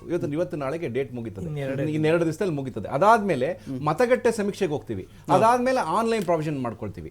ಈಗ ನಮ್ಗೆ ಒಟ್ಟಾರೆ ಈ ಸಮಸ್ಯೆ ಬಂದಿದ್ದು ಏನಕ್ಕೆಂದ್ರೆ 2011 ಡಾಟಾದ ಪ್ರಕಾರ ಏಕೆನಲ್ಲಿ 29 ಲಕ್ಷ, ಎಡಿನಲ್ಲಿ ಇರ್ತಕ್ಕಂಥದ್ದು 7.5 ಲಕ್ಷ, ಎಡಿನಲ್ಲಿ 26,000 ಜನ ಇದ್ದೀವಿ. ಆಯಕೆ ಎಡಿ ಆದಿ ಅಂದ್ರೆ ಇದಕ್ಕೆ ಡಾಟಾ ಬೇಕು ಅನ್ನೋ ಕಾರಣಕ್ಕೋಸ್ಕರ ಮಾಡಿದ್ದೆ ಬಿಟ್ರೆ ನೀವು ಜನರಲ್ ಕಾಸ್ಟ್ನವ್ರು ಎಷ್ಟಿದ್ದಾರೆ ಅಂತಿಲ್ಲ. ಜನರಲ್ ಈಗ ನಾವು ಪರಿಶಿಷ್ಟ ಜಾತಿಯೇತರ ಇರ್ತಕ್ಕಂಥ ಸಮಾಜದವ್ರ ಮನೆಗೆ ಹೋಗಿ ಅವ್ರದ್ದು ಆಧಾರ್ ಕಾರ್ಡ್ ತಗೊಂಡು ಎಷ್ಟು ದಿನ ಅಂತ ಬರ್ಕೊಂಡ್ ಬರ್ಬೇಕಂತ ಅವ್ರು ನಮ್ಗೆ ಏನಾಗಬೇಕಾಗಿದೆ, ಫಸ್ಟ್ ಕ್ವಶನ್, ಪರಿಶಿಷ್ಟ ಜಾತಿಗೆ ಸೇರಿದವರೇ ಇಲ್ಲ ಬಿಡಿ, ನೀವು ಅವ್ರನ್ನೆಲ್ಲ ಮಾಡಕ್ಕೆ ಅವಶ್ಯಕತೆ ಏನಿದೆ? ಕರೆಕ್ಟ್ ಅಲ್ವೇ? ಈ ತರ ಒಂದು ಕ್ಲಿಷ್ಟವಾದಂಥ ಪರಿಸ್ಥಿತಿಯನ್ನು ಕೊಟ್ಟು ನೀವು ಮಾಡತಕ್ಕಂಥದ್ದು ನಿಮಗೆ ಬದ್ಧತೆ ಇಲ್ಲ. ಅಥವಾ ನಮ್ಮ ದಾಸಯ್ಯನವರಂಥವ್ರು ಅಥವಾ ಸಿದ್ದಯ್ಯನಂತವರು ಮತ್ತೆ ನಮ್ಮ ಅನೇಕ ಹಿರಿಯ ಅನಿಲ್ ಕುಮಾರ್ ಮತ್ತೆ ಬಹಳಷ್ಟು ಈ ಸಮಾಜದಲ್ಲಿ ಕೆಲಸ ಮಾಡಿರ್ತಕ್ಕಂಥ ಹಿರಿಯ ಅಧಿಕಾರಿಗಳು ಅವರು ಸ್ಟೇಕ್ ಹೋಲ್ಡರ್ಸ್ ಆಗಬೇಕಾಗಿತ್ತು. ಸ್ಟೇಕ್ ಹೋಲ್ಡರ್ಸ್ ಇದ್ದಾರೆ, ಅವ್ರನ್ನ ಕರೆದು ಕೇಳಬೇಕಾಗಿತ್ತು, ನೀವು ಇದೇನು ಮಾಡಿದೀವಿ 42 ಕ್ವಶನ್ ಮಾಡಿದೀವಿ, ಇದು ಸರಿ ಇದೆಯೇ? ಆಮೇಲೆ ನಗರ ಪ್ರದೇಶಕ್ಕೆ ಅಪ್ಲಿಕಬಲ್ ಆಗೋದೇ ಬೇರೆ, ಹಳ್ಳಿ ಪ್ರದೇಶಗಳಾಗದೆ. ಹಳ್ಳಿನಲ್ಲಿ ಗೊತ್ತಾಗ್ಬಿಡ್ತದೆ, ವೆಂಕಟೇಶ್ ದೊಡ್ಡೇರಿ, ಸಿದ್ದಯ್ಯನವರು, ರಮಾಕಾಂತ್, ನಮ್ಮ ಗೌಡ್ರು ಅಂತ ಹೇಳ್ಬಿಟ್ರೆ ಗೌಡ್ರು ಬಿಡ್ರೆ ಅವ್ರ ಮನೆ ಹತ್ರ ಯಾಕೆ ಹೋಗ್ತೀರಿ ಅಂತ ಹೇಳ್ಬಿಡ್ತಾರೆ. ಅದಕ್ಕೆ ಅಲ್ಲಿ ಬೇರೆ ಕ್ವಶನ್ ಇರಬೇಕಾಗಿತ್ತು, ಇಲ್ಲಿ ನಗರಕ್ಕೆ ಬೇರೆ ಇರಬೇಕಾಗಿತ್ತು. ಆ ಥರ ಏನು ಮಾಡಿಲ್ಲ. ಅದು ಕಟ್ಟುವ ಬಾಲಕ್ಕೆ ಅಂತಂದ್ರು ಕಟ್ಟಿದ್ರು, ಅದನ್ನ ಈಗೇನಾಗ್ತಿದೆ, ನಮ್ಗೆ ಸರಿಯಾದ ನ್ಯಾಯ ಏನು ಸಿಗಬೇಕು ಅಂದ್ಕೊಂಡಿದ್ವು ಅದಾಗಿಲ್ಲ. ನಾವು ಇನ್ನೊಂದು ಹೇಳಬೇಕು, ಈಗಾಗಲೇ ಮಾನ್ಯ ಗೃಹ ಸಚಿವರಾದಂಥ ಡಾಕ್ಟರ್ ಪರಮೇಶ್ವರ್ ಅವರು ಬೆಳಗ್ಗೆ ನಿನ್ನೆ ಒಂದು ಹೇಳಿಕೆಯನ್ನು ಕೊಟ್ಟು ನಾವು ಈ ಜಾತಿ ಗಣತಿಗೆ ಆಗಲೇ ಹೆಚ್ಚು ದಿನ ಮಾಡಬೇಕು ಅಂತ ಹೇಳಿ ಬೇಡಿಕೆ ಬಂದಿದೆ ಆಯೋಗದಿಂದ, ನಾವು ಎಕ್ಸ್ಟೆಂಡ್ ಮಾಡ್ತೀವಿ ಅನ್ನೋ ಮಾತನ್ನು ಹೇಳಿದ್ದಾರೆ. ಅದೇ ರೀತಿ ನಮ್ಮ ಮಾನ್ಯ KH ಮುನಿಯಪ್ಪನವರು ಆಹಾರ ಸಚಿವರು ಅವರು ಕೂಡ ಒಂದು ಪತ್ರವನ್ನು ಬರೆದು ನೀವು ಮಾಡ್ತಾ ಇರೋ ರೀತಿ ನಾನು ಕೊಟ್ಟಿದ್ದೀನಿ, ನಿಮ್ಮ ತಮ್ಮ ಕೈ ಕೊಟ್ಟಿದ್ದೀನಿ, ಮಾಡ್ತಾ ಇರೋ ರೀತಿ ಸರಿ ಇಲ್ಲ, ನೀವು ಬೇರೆ ಜಾತಿಯವ್ರನ್ನೆಲ್ಲ ಇದಕ್ಕೆ ಸೇರಿಸ್ತಾ ಇದ್ದೀರಿ, ಅದಕ್ಕೋಸ್ಕರ ನೀವು ಸೇರಿಸಬಾರ್ದು ಅಂತ ಒತ್ತಾಯವನ್ನು ಮಾಡಿದ್ದಾರೆ. ಅಂದರೆ ಒಟ್ಟಾರೆ ಯಾವ ದಿಕ್ಕಿನಲ್ಲಿ ಈ 101 ಜಾತಿಗಳಿಗೆ ಸಾಮಾಜಿಕ ನ್ಯಾಯ ದೊರಕಬೇಕಾಗಿತ್ತೋ ಆ ನಿಟ್ಟಿನಲ್ಲಿ ಸಾಗದೆ ಸರ್ಕಾರದ ಬದ್ಧತೆ ಇಲ್ಲದಿರೋದ್ರಿಂದ ಇದು ಒಂದು ಮತ್ತೆ ಈ ಸಮುದಾಯಗಳಿಗೆ ಅನ್ಯಾಯ ಆಗಿ ಸುಮಾರು 35 ವರ್ಷಗಳಿಂದ 106 ಜನ ಪ್ರಾಣ ತೆಗೆದಂತ ಈ ಒಂದು ಒಳ ಮೀಸಲಾತಿ ಹೋರಾಟ ಒಂದು ಇಂಥ ಹೀನಾಯ ಸ್ಥಿತಿಗೆ ಬರಲಿಕ್ಕೆ ಕಾಂಗ್ರೆಸ್ ಸರ್ಕಾರ ಇವತ್ತು ಕಾರಣ ಅಂತ ಹೇಳಲಿಕ್ಕೆ ಬಯಸ್ತೇನೆ. ದಾಸೇಂದ್ರ, ಈಗ ಇಲ್ಲೇನು ಬಂದಿದೆ ಅಂತ ಹೇಳಿದ್ರೆ 2-3 ವಿಚಾರಗಳು. ಕೆಲವರು ಮೀಸಲಾತಿಯ ಕಾರಣಕ್ಕೋ ಬೇರೆ ಬೇರೆ ಕಾರಣಕ್ಕೂ, ಜಾತಿ ಗಣತಿ ಸಂದರ್ಭದಲ್ಲೂ ಇದಾಗಿತ್ತು. ಅವ್ರು ಸಮೀಕ್ಷೆ ಅಂತ ಕರ್ಕೊಳ್ಳಿ, ಸರ್ವೆ ಅಂತ ಕರ್ಕೊಳ್ಳಿ, ಏನು ಬೇಕಾದ್ರೂ ಕರ್ಕೊಳ್ಳಿ, ಆ ಸಂದರ್ಭ ದೊಡ್ಡ ಕೂಗಿತ್ತಿದ್ದು. ಕೆಲವರು ಅವರದ್ದಲ್ಲದೆ ಇರತಕ್ಕಂಥ ವಿಷಯಗಳನ್ನು ಸೇರಿಸಿಕೊಂಡು ಸರ್ಕಾರದ ಲಾಭವನ್ನು ಪಡೆಯೋಕ್ಕೆ ಪ್ರಯತ್ನ ಪಟ್ಟಿದ್ದಾರೆ. ಕೆಲವರು, ನಾನು ಎಲ್ಲರ ಬಗ್ಗೆನೂ ಹೇಳ್ತಾ ಇಲ್ಲ ಇಲ್ಲಿ, ಒಂದು ಪರ್ಟಿಕ್ಯುಲರ್ ಜಾತಿ ಕುರಿತು ನಾನು ಮಾತಾಡ್ತಾ ಇಲ್ಲ ಇಲ್ಲಿ. ಕೆಲವರು ಬರೀ ಅವರ ಕಸುಬು ಆಧಾರಿತವಾಗಿ ಏನೋ ಅವ್ರು ಹೇಳ್ಕೊಂಡು ಬಂದು ಅದನ್ನು ಮಾತ್ರ ಇಟ್ಕೊಂಡ್ರು, ಅದರ ಹಿಂದೆ ಇದ್ದಂಥ ಮೂಲ ಜಾತಿ ವಿಚಾರವನ್ನು ಅವ್ರು ಮೆನ್ಷನ್ ಮಾಡಲಿಲ್ಲ ಅಂತ ಒಂದು ಆರೋಪ ಬಂತು. ಇಲ್ಲಿ ನೋಡಿ, ಈಗ KH ಮುನಿಯಪ್ಪನವರು ಬರೆದಿರೋದು, minister for food and civil supplies ಅವರು, ಕರ್ನಾಟಕದಲ್ಲಿ ನೆಲೆಸಿರುವ ಬೇಡ ಜಂಗಮ ಬುಡುಗ ಜಂಗಮ ಜಾತಿಗಳ ಜನಗಣತಿ ಕುರಿತು ಅವರೊಂದು ಕಾಳಜಿಯುಕ್ತ ಪತ್ರ ಇದು. ಈ ಥರದೊಂದು ಮಾಡಿದ್ದಾರೆ ಇವರು. ಇವರನ್ನು ಕೆಲವರು ಬೇರೆ ಬೇರೆ ಸಮುದಾಯವನ್ನು, ಹಲವು ಕುಟುಂಬಗಳು ವಾಸ ಮಾಡ್ತಾ ಇವೆ. ಈ ಸಮುದಾಯವನ್ನು ಕರ್ನಾಟಕದಲ್ಲಿ ಯಾವುದೀಗ ನೋಡಿ, ತಮಗೆ ತಿಳಿದಿರುವಂತೆ ಕರ್ನಾಟಕದ ಪೂರ್ವ ಭಾಗದ ತೆಲಂಗಾಣ ರಾಜ್ಯಕ್ಕೆ ಹೊಂದಿರುವ ಬೀದರ್, ಕಲಬುರಗಿ, ಯಾದಗಿರಿ, ರಾಯಚೂರು, ಬಳ್ಳಾರಿ, ತುಮಕೂರು, ಚಿಕ್ಕಬಳ್ಳಾಪುರ, ಕೋಲಾರ ಜಿಲ್ಲೆಗಳಲ್ಲಿ ತೆಲುಗು ಭಾಷೆ ಮಾತನಾಡುವ, ಅಲೆಮಾರಿ ಭಿಕ್ಷಾಟನೆ ಮಾಡಿ ಬದುಕುವ ಬೇಡ ಜಂಗಮ ಮತ್ತು ಬುಡಗ ಜಂಗಮ ಎಂದು ಕರೆಯಲ್ಪಡುವ ಹಲವು ಕುಟುಂಬಗಳು ವಾಸಿಸುತ್ತಿವೆ. ಈ ಸಮುದಾಯವನ್ನು ಕರ್ನಾಟಕದಲ್ಲಿ ಪರಿಶಿಷ್ಟ ಜಾತಿ ಎಂದು ಪರಿಗಣಿಸಿ ಮೀಸಲಾತಿ ಸೌಲಭ್ಯವನ್ನು ಒದಗಿಸಲಾಗಿದೆ. ಅವರ ಆಕ್ಷೇಪ ಏನಿಲ್ಲ ಅಂತ. ಈ ಥರದೊಂದು ಅವ್ರಿಗೆ ಮೀಸಲಾತಿ, ಅವರಿಗೆ ಸೌಲಭ್ಯವನ್ನು ಒದಗಿಸಲಾಗಿದೆ. ಅವರಿಗೆ ಹೊಲೆಯ ಮಾದಿಗ ಸಮುದಾಯಗಳ ಕೇರಿಗಳಲ್ಲಿ ಭವಿಷ್ಯ ಹೇಳ್ತಾ ಮತ್ತು ಇತರೆ ಧಾರ್ಮಿಕ ಕ್ರಿಯೆಗಳನ್ನು ಕೈಗೊಂಡು ಭಿಕ್ಷಾಟನೆ ಮಾಡ್ತಾ ಇವರೆಲ್ಲ ಜೀವನ ಸಾಗಿಸ್ತಾ ಇದ್ದಾರೆ. ಇಂಥ ವಿಚಾರಗಳಲ್ಲಿ ಸರ್, ಯಾವುದೋ ಜಾತಿ, ಯಾರಿಗೋ ಯಾವುದೋ ಸೌಲಭ್ಯ ಅಥವಾ ಯಾರಿಗೋ ಸಿಗಬೇಕಾಗಿರ್ತಕ್ಕಂಥದ್ದು ಇನ್ಯಾರೋ ಪಡ್ಕೊಂಡಿದ್ದಾರೆ, ಇಂಥವುಗಳನ್ನು ನಿವಾರಿಸೋಕ್ಕೆ ಇರತಕ್ಕಂಥ ಒಂದು ಗಣತಿ ಇದಾಗಬೇಕಾಗಿತ್ತು ಅಂತ. ಇದು ಮೊದಲನೇದಾಗಿ ಸರ್ಕಾರದ ಜವಾಬ್ದಾರಿ. ಅವನು ಹೆರಾಲ್ಡ್ ಜೇಲರ್ಸ್ಕಿ ಹೇಳ್ತಾನೆ ಒಂದು ಕಡೆ, A government is known by the rights that it maintains ಅಂದ್ಬಿಟ್ಟು, ಅವರ ಹಕ್ಕುಗಳನ್ನು ಯಾವ ರೀತಿ ಕಾಪಾಡ್ತಾರೆ ಅದ್ರ ಮೇಲೆ. ಇಲ್ಲಿ ಸರ್ಕಾರ ಬೇಡ ಜಂಗಮ ಬುಡುಗ ಜಂಗಮ ಹೆಸರಿನಲ್ಲಿ ಫಾಲ್ಸ್ ಸರ್ಟಿಫಿಕೇಟ್ ಅಥವಾ ಅವರು ಹೊಸದಾಗಿ ಸೇರ್ಪಡೆ ಮಾಡ್ಕೊಳ್ಳೋಕೆ ಪ್ರಯತ್ನ ಮಾಡ್ತಾ ಇರುವಂಥದ್ದನ್ನ ಗೊತ್ತಿದೆ ಅವ್ರಿಗೆ. ಆ ಗೊತ್ತಿರುವಂಥದ್ದನ್ನ ಯಾವ ಭಾಗದಲ್ಲಿ ಅವ್ರನ್ನ ಗಣತಿ ಮಾಡಬಾರ್ದು ಅನ್ನುವಂಥ ಒಂದು ನಿರ್ದೇಶನವನ್ನ ಇವಾಗಲಾದರೂ ಕೊಡಬೇಕು, ಅಥವಾ ಮುಂದೆ ಇದನ್ನ ಮಾಡಿರುವಂಥದ್ದನ್ನ ಆ ಲಿಸ್ಟಿಂದ ತೆಗೆದುಹಾಕಬೇಕು.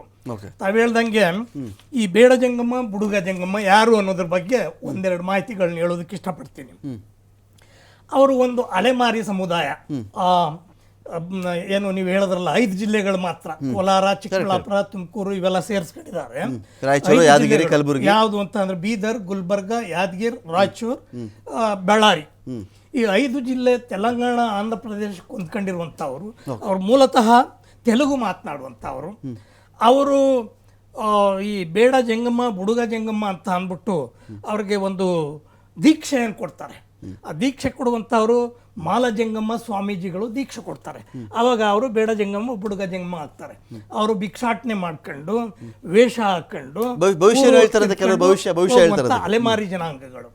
ಅವರ ಹೆಸರಿನಲ್ಲಿ ಲಿಂಗಾಯತ ಸಮುದಾಯಕ್ಕೆ ಸೇರಿದಂಥ ವೀರಶೈವ ಲಿಂಗಾಯತ ಸಮುದಾಯಕ್ಕೆ ಸೇರಿದಂಥ ಜಂಗಮರು ಅವರು ಅನ್ಟಚಬಲ್ ಕಾಸ್ಟ್, ಇವರು ಟಚಬಲ್ ಕಾಸ್ಟ್. ನನಗೆ ಯಾವ ಜಾತಿ ಬಗ್ಗೆ ಪರ ವಿರೋಧದ ಪ್ರಶ್ನೆ ಇಲ್ಲ, ವಾಸ್ತವಿಕತೆ ಬಗ್ಗೆ ನಾನು ಮಾತನಾಡ್ತಾ ಇದ್ದೀನಿ.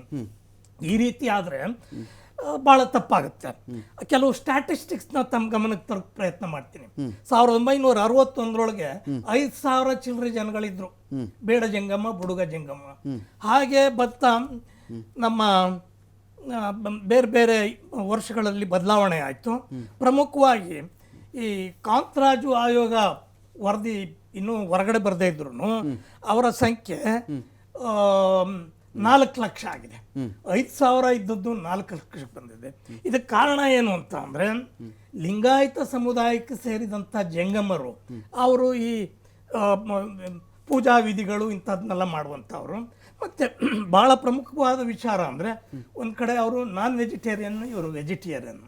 ಅವರು ಹಂದಿ ಮಾಂಸ ತಿಂತಾರೆ ಮತ್ತು ಅದ್ಯಾವುದಾದ್ರು ಇಲಿ ಮಾಂಸ ತಿಂತಾರೆ. ಇವರು ಈ ಏನದು ಲಿಂಗವನ್ನು ಧಾರಣೆ ಮಾಡ್ತಾರೆ, ಅವರು ಲಿಂಗ ಧಾರಣೆ ಮಾಡಲ್ಲ. ಇದನ್ನ ಸ್ಪಷ್ಟವಾದಂಥ ನಿರ್ದೇಶನವನ್ನು ಸರ್ಕಾರ ಕೊಡಬೇಕು.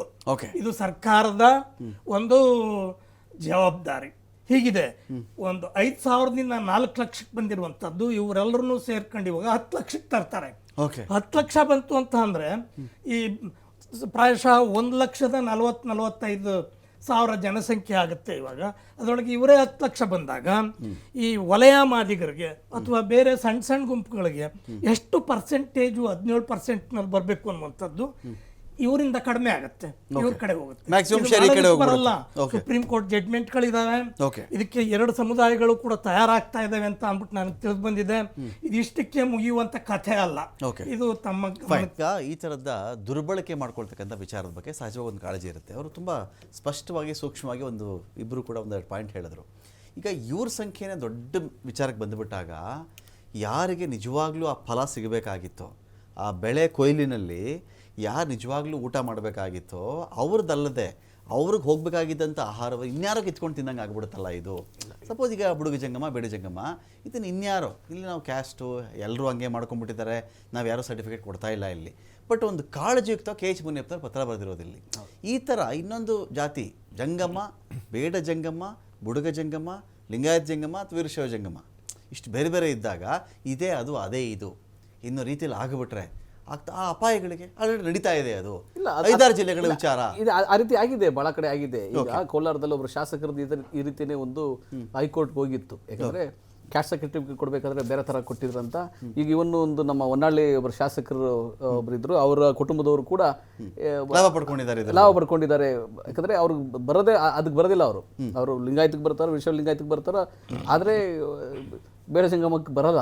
ಆ ಥರದವರು ಕೂಡ ಬೆನಿಫಿಷಿಯರಿ ತೊಗೊಳಕ್ಕೋಸ್ಕರ ಕೆಲವರು ಈ ಥರ ಮಾಡಿದ್ದಾರೆ. ಜನಪ್ರತಿನಿಧಿಗಳು ಗಮನಕ್ಕೂ ನಮಗೂ ಗಮನಕ್ಕಿದೆ, ಬೇರೆಯವ್ರ ಗಮನಕ್ಕಿದೆ.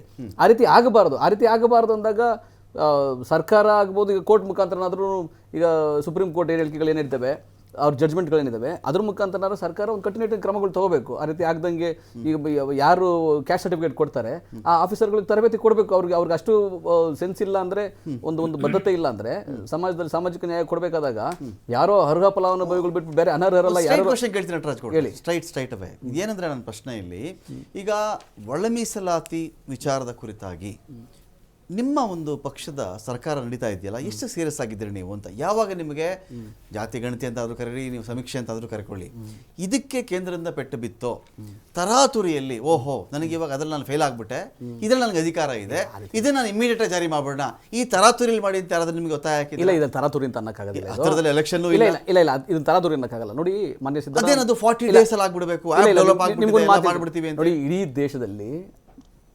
ದೇಶದಲ್ಲಿ ಜಾತಿ ಜನಗಣತಿ ಆಗಿಲ್ಲ. ಅದು ಹೌದು, ಕೇಂದ್ರ ಸರ್ಕಾರಕ್ಕೆ ಸಂಬಂಧಪಟ್ಟಿದ್ದೆ ನಿಜ. 2015 ಮಾಡಿರಲ್ಲ ಬಿಡಿ, ಅದನ್ನೇ ಹೇಳ್ತೀನಲ್ಲ, 2015ರಲ್ಲಿ ಮನೆ ಸಿದ್ದರಾಮಯ್ಯನವರು ಅಧಿಕಾರ ಉಳಿಸ್ಕೊಳ್ಳೋಕಂತನೋ ಇಲ್ಲ ಮುಂದಿನ ನಾನೇ ಗೆದ್ದು ಬರಬೇಕು ಅಂತನೋ ಆ ರೀತಿ ಉದ್ದೇಶದಿಂದ ಮಾಡಿರಲಿಲ್ಲ. ಅವರಿಗೆ ಸಾಮಾಜಿಕ ಕಳಕಳಿ, ಆ ಬದ್ಧತೆ ಇದೆ. ಅವರು ಸಾಮಾಜಿಕ ನ್ಯಾಯ ದೊರಕಬೇಕು. ಯಾರ್ಯಾರು ತಲತಲಾಂತರದಿಂದ ಸಾವಿರಾರು ವರ್ಷಗಳಿಂದ ತುಳಿತಕ್ಕೊಳಗಾದ್ರು, ಧ್ವನಿ ಇಲ್ಲದವರು, ಅವರಿಗೆ ಅವಕಾಶಗಳು ಸಿಗಬೇಕು, ಅವಕಾಶದಿಂದ ವಂಚಿತರಾದವರು, ಈಗಲೂ ಸಮಾಜ ನಿರ್ಮಾಣ ಆಗಿಲ್ಲ, ಅವ್ರಿಗೆಲ್ಲ ಆರ್ಥಿಕವಾಗಿ ಸಾಮಾಜಿಕವಾಗಿ ಅವರಿಗೆ ಅವಕಾಶಗಳು ಸಿಗಬೇಕು ಅನ್ನೋ ಒಂದು ಸದುದ್ದೇಶದಿಂದ ಆ ಸಮೀಕ್ಷೆಯನ್ನು ಮಾಡಿಸಿದ್ರು. ಅವಳಿಗೆ ಭಾಳ ಜನ ಅದ್ರ ಮೇಲೆ ಯಾರು ವಿರೋಧ ಮಾಡ್ತಾರೆ, ಯಾರು ಒತ್ತಡ ಮಾಡ್ತಾರೆ, ಅದೆಲ್ಲ ಇದ್ದಿದ್ದೆ, ಎಲ್ಲ ಸಮಯದಲ್ಲೂ ಅದು ಇದ್ದಿದ್ದೆ, ಆಯ್ತಾ. ಆದರೆ ಅದನ್ನು ಅಕ್ಸೆಪ್ಟ್ ಮಾಡ್ಕೊಂಡು ಮಾಡುವಂಥ ಸಮಯ ಇದಾಗಿತ್ತು. ಅಷ್ಟರೊಳಗೆ ಕೇಂದ್ರ ಸರ್ಕಾರ ಕೂಡ ಮಾನ್ಯ ರಾಹುಲ್ ಗಾಂಧಿಯವರು, ಮಾನ್ಯ ಖರ್ಗೆ ಅವರು, ನಾವು ಮ್ಯಾನಿಫೆಸ್ಟೋದಲ್ಲೇ, ಲೋಕಸಭಾ ಮ್ಯಾನಿಫೆಸ್ಟೋದಲ್ಲಿ ನಾವು ಮೆನ್ಷನ್ ಮಾಡಿದ್ವಿ, ನಾವು ಅಧಿಕಾರಕ್ಕೆ ಬಂದರೆ ಈ ಜಾತಿ ಜನಗಣತಿ ಮಾಡ್ತೇವೆ, ಆ ಥರ ಅದನ್ನು ಇಂಪ್ಲಿಮೆಂಟ್ ಮಾಡ್ತೀವಿ ಅಂತ. ತೆಲಂಗಾಣದಲ್ಲಿ ಆಯಿತು, ಕರ್ನಾಟಕದಲ್ಲಿ ಆಗಿಲ್ಲ, ಆಗಬೇಕಾಗಿತ್ತು, ಈಗ ಒತ್ತಡ ಅದಿತ್ತು, ಆಗಬೇಕು ಅಂತ ಅಷ್ಟೊಳಗೆ ಅವರು ಘೋಷಣೆ ಮಾಡಿದ್ರು. ಒಳ ಮೀಸಲಾತಿಗೆ ಸರಿಯಾದ ದತ್ತಾಂಶಗಳನ್ನ ಸಂಗ್ರಹ ಮಾಡಿ ಅದರ ಮುಖಾಂತರ ಒಳ ಮೀಸಲಾತಿಯನ್ನು ಜಾರಿ ಮಾಡಬೇಕು ಅನ್ನೋ ಒಂದು ಸದುದ್ದೇಶ ಈ ಸರ್ಕಾರಕ್ಕಿದೆ. ಅದಕ್ಕಾಗಿ ಅದರೊಳಗೆ ಸಣ್ಣ ಪುಟ್ಟ ಲೋಪದೋಷಗಳಿರ್ಬೋದು, ಅಥವಾ ನೀವು ಹೇಳ್ದಂಗೆ ತಾಂತ್ರಿಕ ದೋಷಗಳಿರ್ಬೋದು, ನಿಧಾನಗತಿ ಅಂತ ನೀವು ಹೇಳ್ಬೋದು, ಅಥವಾ ಇತರ ಇನ್ನೂ ಆಚೆಗಡೆ ಲೋಪಗಳಿದ್ದಾವೆ, ಇವೆಲ್ಲ ಸರಿ ಮಾಡಿ ಅಂತ ಹೇಳ್ಬೋದು, ಆ ಥರಗಳಿದ್ದಾವೆ. ಅವೆಲ್ಲ ಸರಿ ಮಾಡಿಕೊಂಡೇ ಮಾಡಬೇಕಾಗತ್ತೆ. ನಾನು ಹೇಳ್ತಿಲ್ಲ, ಅದೆಲ್ಲ ಸರಿ ಮಾಡ್ಕೊಂಡೆ. ನಟರಾಜ್ ಗೌಡ್ರೆ, ಈಗ ಯಾರು ನಿಮ್ಮ ಮೇಲೆ ಪ್ರೆಷರ್ ಮಾಡ್ತಾ ಇಲ್ಲ ಈ ವಿಚಾರದಲ್ಲಿ, ಇಮಿಡಿಯೇಟ್ ಆಗ್ಬಿಡ್ಬೇಕು, 40 ದಿನದಲ್ಲಿ ಮಾಡಿಬಿಡಿ, 30 ದಿನದಲ್ಲಿ ಮಾಡಿಬಿಡಿ, ಯಾರೂ ಮಾಡಿಲ್ಲ ನಿಮಗೆ. ನಿಮ್ಮಷ್ಟಕ್ಕೆ ನೀವು ಒತ್ತಡ ತಗೊಂಡು, ನಿಮ್ಮಷ್ಟಕ್ಕೆ ನೀವೇ ಬೇಗ ತರಾತುರಿ ಮಾಡಿಕೊಂಡು, ಇದನ್ನು ತರಾತುರಿ ಅಂತ ಆಗೋದಿಲ್ಲ. ಒಂದು ಸರ್ಕಾರದ ಜವಾಬ್ದಾರಿ, ಹೊಣೆಗಾರಿಕೆ. 6 ತಿಂಗಳು ತಗೊಳ್ಳಿ, 6 ತಿಂಗಳು ತಗೊಂಡೆ ಮಾಡಿ, ಯಾರು ಬೇಡ ಅಂದ್ರೆ 6 ತಿಂಗಳು ಮಾಡಿದ್ರು ಅಷ್ಟೇನೆ, 3 ತಿಂಗಳಲ್ಲಿ ಮಾಡಿದ್ರು ಅಷ್ಟೇ, 1 ತಿಂಗಳಲ್ಲೂ ಮಾಡಿದ್ರು ಅಷ್ಟೇ. ಇದೇನಂದ್ರೆ ಯಾವ್ದಾದ್ರು ಒಂದು ವಿಷಯ ಇದ್ದಾಗ ನೀವು ಅದೆಷ್ಟು ಸಮಯ ಕೊಡ್ತೀರೋ ಅಷ್ಟು ಅದು ಇಗುತ್ತದೆ ಆ ವಿಷಯ. ನೀವು 6 ತಿಂಗಳಂದ್ರೆ 6 ತಿಂಗಳು ಹೇಳ್ಕೊಂಡು ಹೋಗ್ತದೆ, 3 ತಿಂಗಳು ಹೇಳ್ಕೊಂಡು ಹೋಗ್ತದೆ, 2 ತಿಂಗಳು. ಒಂದು ಸರ್ಕಾರದ ಮಿಷನರಿ ಇದೆ. ಸರ್ಕಾರದಲ್ಲಿ ಅದಕ್ಕೆ ಅಂತಾನೆ ಒಂದು ಆಯೋಗ ಮಾಡಿ, ಅದಕ್ಕೆ ಅಂತಾನೆ ಒಂದು ಎಲ್ಲರನ್ನು ಯಾರು ಗಣತಿದಾರನ್ನೆಲ್ಲ ಸೇರಿಸಿ ಜಿಲ್ಲಾಧಿಕಾರಿಗಳಿಗೆ ಜವಾಬ್ದಾರಿ ಕೊಟ್ಟು ಮಾಡಿದಾಗ ನಿಗದಿತ ಸಮಯದಲ್ಲಿ ಮಾಡಲಿಕ್ಕೆ ಸಾಧ್ಯ ಇದೆ. ಆದರೆ ಏನು ಆ್ಯಪಲ್ಲಿ ಅಂತ ಒಂದು ತಾಂತ್ರಿಕ ದೋಷ ಇದೆ, ಅಥವಾ ಸರ್ವರ್ಲೆನ್ ತಾಂತ್ರಿಕ ದೋಷ ಇದೆ, ಅಥವಾ ಬೇರೆ ಈ ವಿಷಯಗಳು ಬರ್ತಾವಲ್ಲ, ಇದನ್ನು ಆ್ಯಡ್ ಮಾಡಬೇಕಾಗಿತ್ತು, ಈ ಜಾತಿ ಬಿಟ್ಟು ಹೋಗ್ತದೆ, ಅಥವಾ ಆಧಾರ್ ಕಾರ್ಡು, ರೇಷನ್ ಕಾರ್ಡ್, ಇಂಥವೆಲ್ಲ ಬರ್ತಾವಲ್ಲ, ಇಂಥವೆಲ್ಲ ಸಣ್ಣ ಪುಟ್ಟ ದೋಷಗಳನ್ನು ಸರಿ ಮಾಡಿಕೊಂಡು ಮಾಡಬೇಕು. ಇದು ಒಳ್ಳೇದು, ತರಾತುರಿ ಅನ್ನೋಕ್ಕೂ ಆಗಲ್ಲ, ಯಾವ ಒತ್ತಡನೂ ಇಲ್ಲ. ಮಾಡಬೇಕಾದ್ದು ಸರ್ಕಾರದ ಹೊಣೆಗಾರಿಕೆ, ಜವಾಬ್ದಾರಿ, ಅದಕ್ಕಾಗಿ ಮಾಡ್ತಾ ಇದೆ. ವೆಂಕಟೇಶ್ ಅವರೇ, ಈಗ ಈ ಭೂಮಿ ಅಂತಾರೆ, ಸಕಾಲ ಅಂತಾರೆ, ಅದು ಅಲ್ಲದೆ ಇಡೀ ವಿಶ್ವದಲ್ಲಿ ಸಿಲಿಕಾನ್ ವ್ಯಾಲಿ ಅಂತ ಬೆಂಗಳೂರು ಕರೀತಾರೆ. ಇಲ್ಲೇನು ಸಾಫ್ಟ್ವೇರ್ ಇಂಜಿನಿಯರ್ಗಳಿಗೆ ಬರ ಇಲ್ಲ, ಆ್ಯಪ್ ಡೆವಲಪ್ ಮಾಡೋರಿಗೂ ಬರ ಇಲ್ಲ. ಇದೆಲ್ಲ ಇದ್ದು ನಾವು ಇಡೀ ವಿಶ್ವದಲ್ಲಿ ಒಂಥರ ಮಾದರಿ ಇರಬೇಕು ಇಂಥ ವಿಚಾರಗಳಲ್ಲಿ. ನನ್ನ ಆಶಯ ಅದು. ಇಷ್ಟೆಲ್ಲ ಜನ ನಮ್ಮ ನಡುವಿನ ಸಾಫ್ಟ್ವೇರ್ ಇಂಜಿನಿಯರ್ಗಳನ್ನ ಇಟ್ಕೊಂಡು ನಾವು ಏನೋ ಆ್ಯಪ್ ಸರಿ ಇಲ್ವಂತೆ, ಸರ್ಕಾರದ ಕಡೆಯಿಂದ, ಅದು ಬೆಂಗಳೂರಲ್ಲಿ ವಿಧಾನಸೌಧ ಇರೋದು ಬೆಂಗಳೂರಲ್ಲಿ ಸಾಫ್ಟ್ವೇರ್ ಹಬ್ಬು. ನಿಮಗೆ ಈಗ ಬಯೋಕಾನ್ ಅವ್ರು ಬೇಕಾ, ಇನ್ಫೋಸಿಸ್ ಅವ್ರು ಬೇಕಾ, ವಿಪ್ರೋದವ್ರು ಬೇಕಾ, ಒರಾಕಲ್ ಬೇಕಾ, ನಿಮ್ಗೆ ಯಾವ ಕಂಪ್ನಿಗಳು ಬೇಕು ಹೇಳಿ? ಈಗ ಒಂದು ಅವ್ರು ಕರೆಕ್ಟಾಗಿ ನೀವು ಕರೆದು, ಅಥವಾ ಸರ್ಕಾರದ ಕಡೆಯಿಂದನೇ ಒಂದಷ್ಟು ಜನ ಅಪಾಯಿಂಟ್ ಮಾಡಿಕೊಂಡು ಒಂದು ಆ್ಯಪ್ ಡೆವಲಪ್ ಮಾಡೋದು ದೊಡ್ಡ ವಿಷಯ ಅಲ್ಲ. ಏನೋ ಒಂದು ಗಲಿಬಿಲಿಗೊಳಗಾದ್ರೆ, ಒಂದು ಗಾಬರಿಗೊಳಗಾದ್ರೆ ಅದಕ್ಕೆ ಇಷ್ಟು ವಿಳಂಬ ಆಗ್ತಿದೆಯಾ ಅಂತ ನೋಡಿ. ಇವರ ಬದ್ಧತೆ ಮತ್ತು ಇಚ್ಛಾಶಕ್ತಿಗೆ ಬಗ್ಗೆ ನಾನು ಭಾಳ ಗೌರವಪೂರ್ವಕವಾಗಿ ನಾನು ಅವ್ರನ್ನ ಅನುಮಾನ ಪಡ್ತೇನೆ.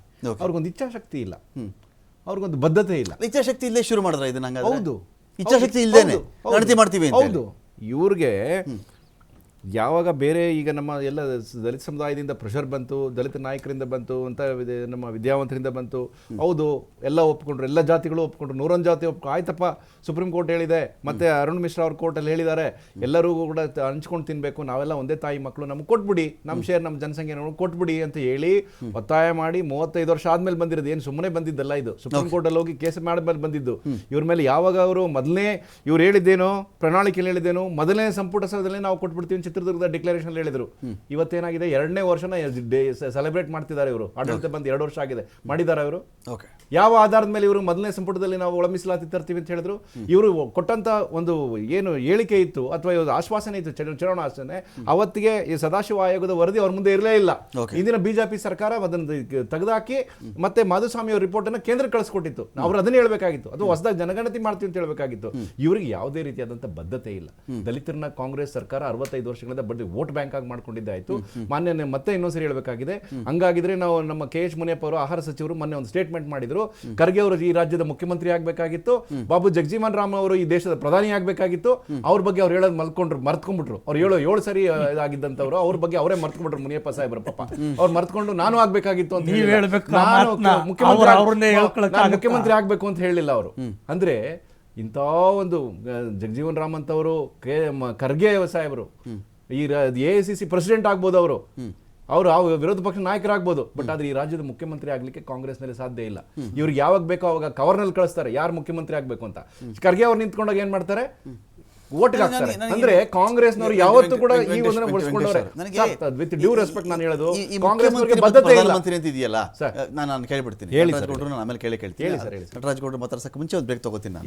ಪಾಯಿಂಟ್ ಏನು ಅಂತ ಹೇಳಿದ್ರೆ, ನೀವು ಯಾವುದೇ ರಾಜ್ಯ ತಗೊಳ್ಳಿ ಸ್ವಾಮಿ, ದೇಶ ತಗೊಳ್ಳಿ, ರಾಜ್ಯ ತಗೊಳ್ಳಿ, ಈ ಮುಖ್ಯಮಂತ್ರಿ ಅಥವಾ ಪ್ರಧಾನಮಂತ್ರಿ ಅನ್ನೋ ಒಂದು ಪಟ್ಟ ಇದೆಯಲ್ಲ, ಅದು ಒಂದು ಪಕ್ಷವನ್ನು ದೊಡ್ಡ ಮಟ್ಟದಲ್ಲಾಗ ಮುನ್ನಡೆಸಿ ಪಕ್ಷದ ಗೆಲುವಿನಲ್ಲಿ ಸಿಂಹಪಾಲನ್ನು ಯಾರು ಪಡ್ಕೊಂಡಿದ್ರೋ ಆ ನಾಯಕನಿಗೆ 100ಕ್ಕೆ 80-85% ಆ ಒಂದು ಪಟ್ಟ ಒಲ್ದು ಬಂದಿರೋದು. ಈಗ ಫಾರ್ ಎಕ್ಸಾಂಪಲ್, ಈಗ ನರೇಂದ್ರ ಮೋದಿಯವರು ಗಾಂಚಿ ಸಮುದಾಯದವರು, ಈ ಕಡೆ ಸಿದ್ದರಾಮಯ್ಯನವರು ಬಂದರೆ ಕುರುಬ ಸಮುದಾಯದವರು. ಈಗ ನೀವು ಸಿದ್ದರಾಮಯ್ಯನವ್ರಿಗೆ ನೀವು ಯಾಕ್ರಿ ಇದಾರೆ SC ಅವ್ರನ್ನ ಯಾರು ತಗೊಬಂದು ನೀವು ಮುಖ್ಯಮಂತ್ರಿ ಮಾಡಲಿಲ್ಲ ನೀವು ಕೇಳಬಹುದಾ? ಚುಕ್ಕಾಣಿ ಯಾರು ಹಿಡಿದಿದ್ರು, ಸಾರಥಿ ಯಾರಾಗಿದ್ರು, ಯಾರ ಫೇಸ್ ಮೇಲೆ ವೋಟರ್ಸ್ ಹೇಳಿದ್ರು, ನೀವೇ ಮಾಡಿ SC ಅವ್ರು ಮಾಡಿ ಸ್ವಾಮಿ ಪ್ರಧಾನಿ, ನೀವು ಎಷ್ಟೇ ಪ್ರಧಾನಿ ಮಾಡಿ, ಪ್ರಧಾನಿ ಮಾಡಿ ನೀವು. 8 ವರ್ಷಗಳ ಕಾಲ ಪರಮೇಶ್ವರ್ ಒಳ್ಳೆ ಕಥೆ ಆಯ್ತಲ್ಲ. ಅಧ್ಯಕ್ಷತೆ ಬೇರೆ, ನೀವು ಚಿಕ್ಕ ಮುಖ್ಯಮಂತ್ರಿ ಕೊಡ್ಲಿಲ್ಲ ಅವ್ರಿಗೆ. ಅವ್ರಿಗೆ ಅವರು ಒಬ್ಬ ದಕ್ಷ ಒಂದು ಬಿಜೆಪಿ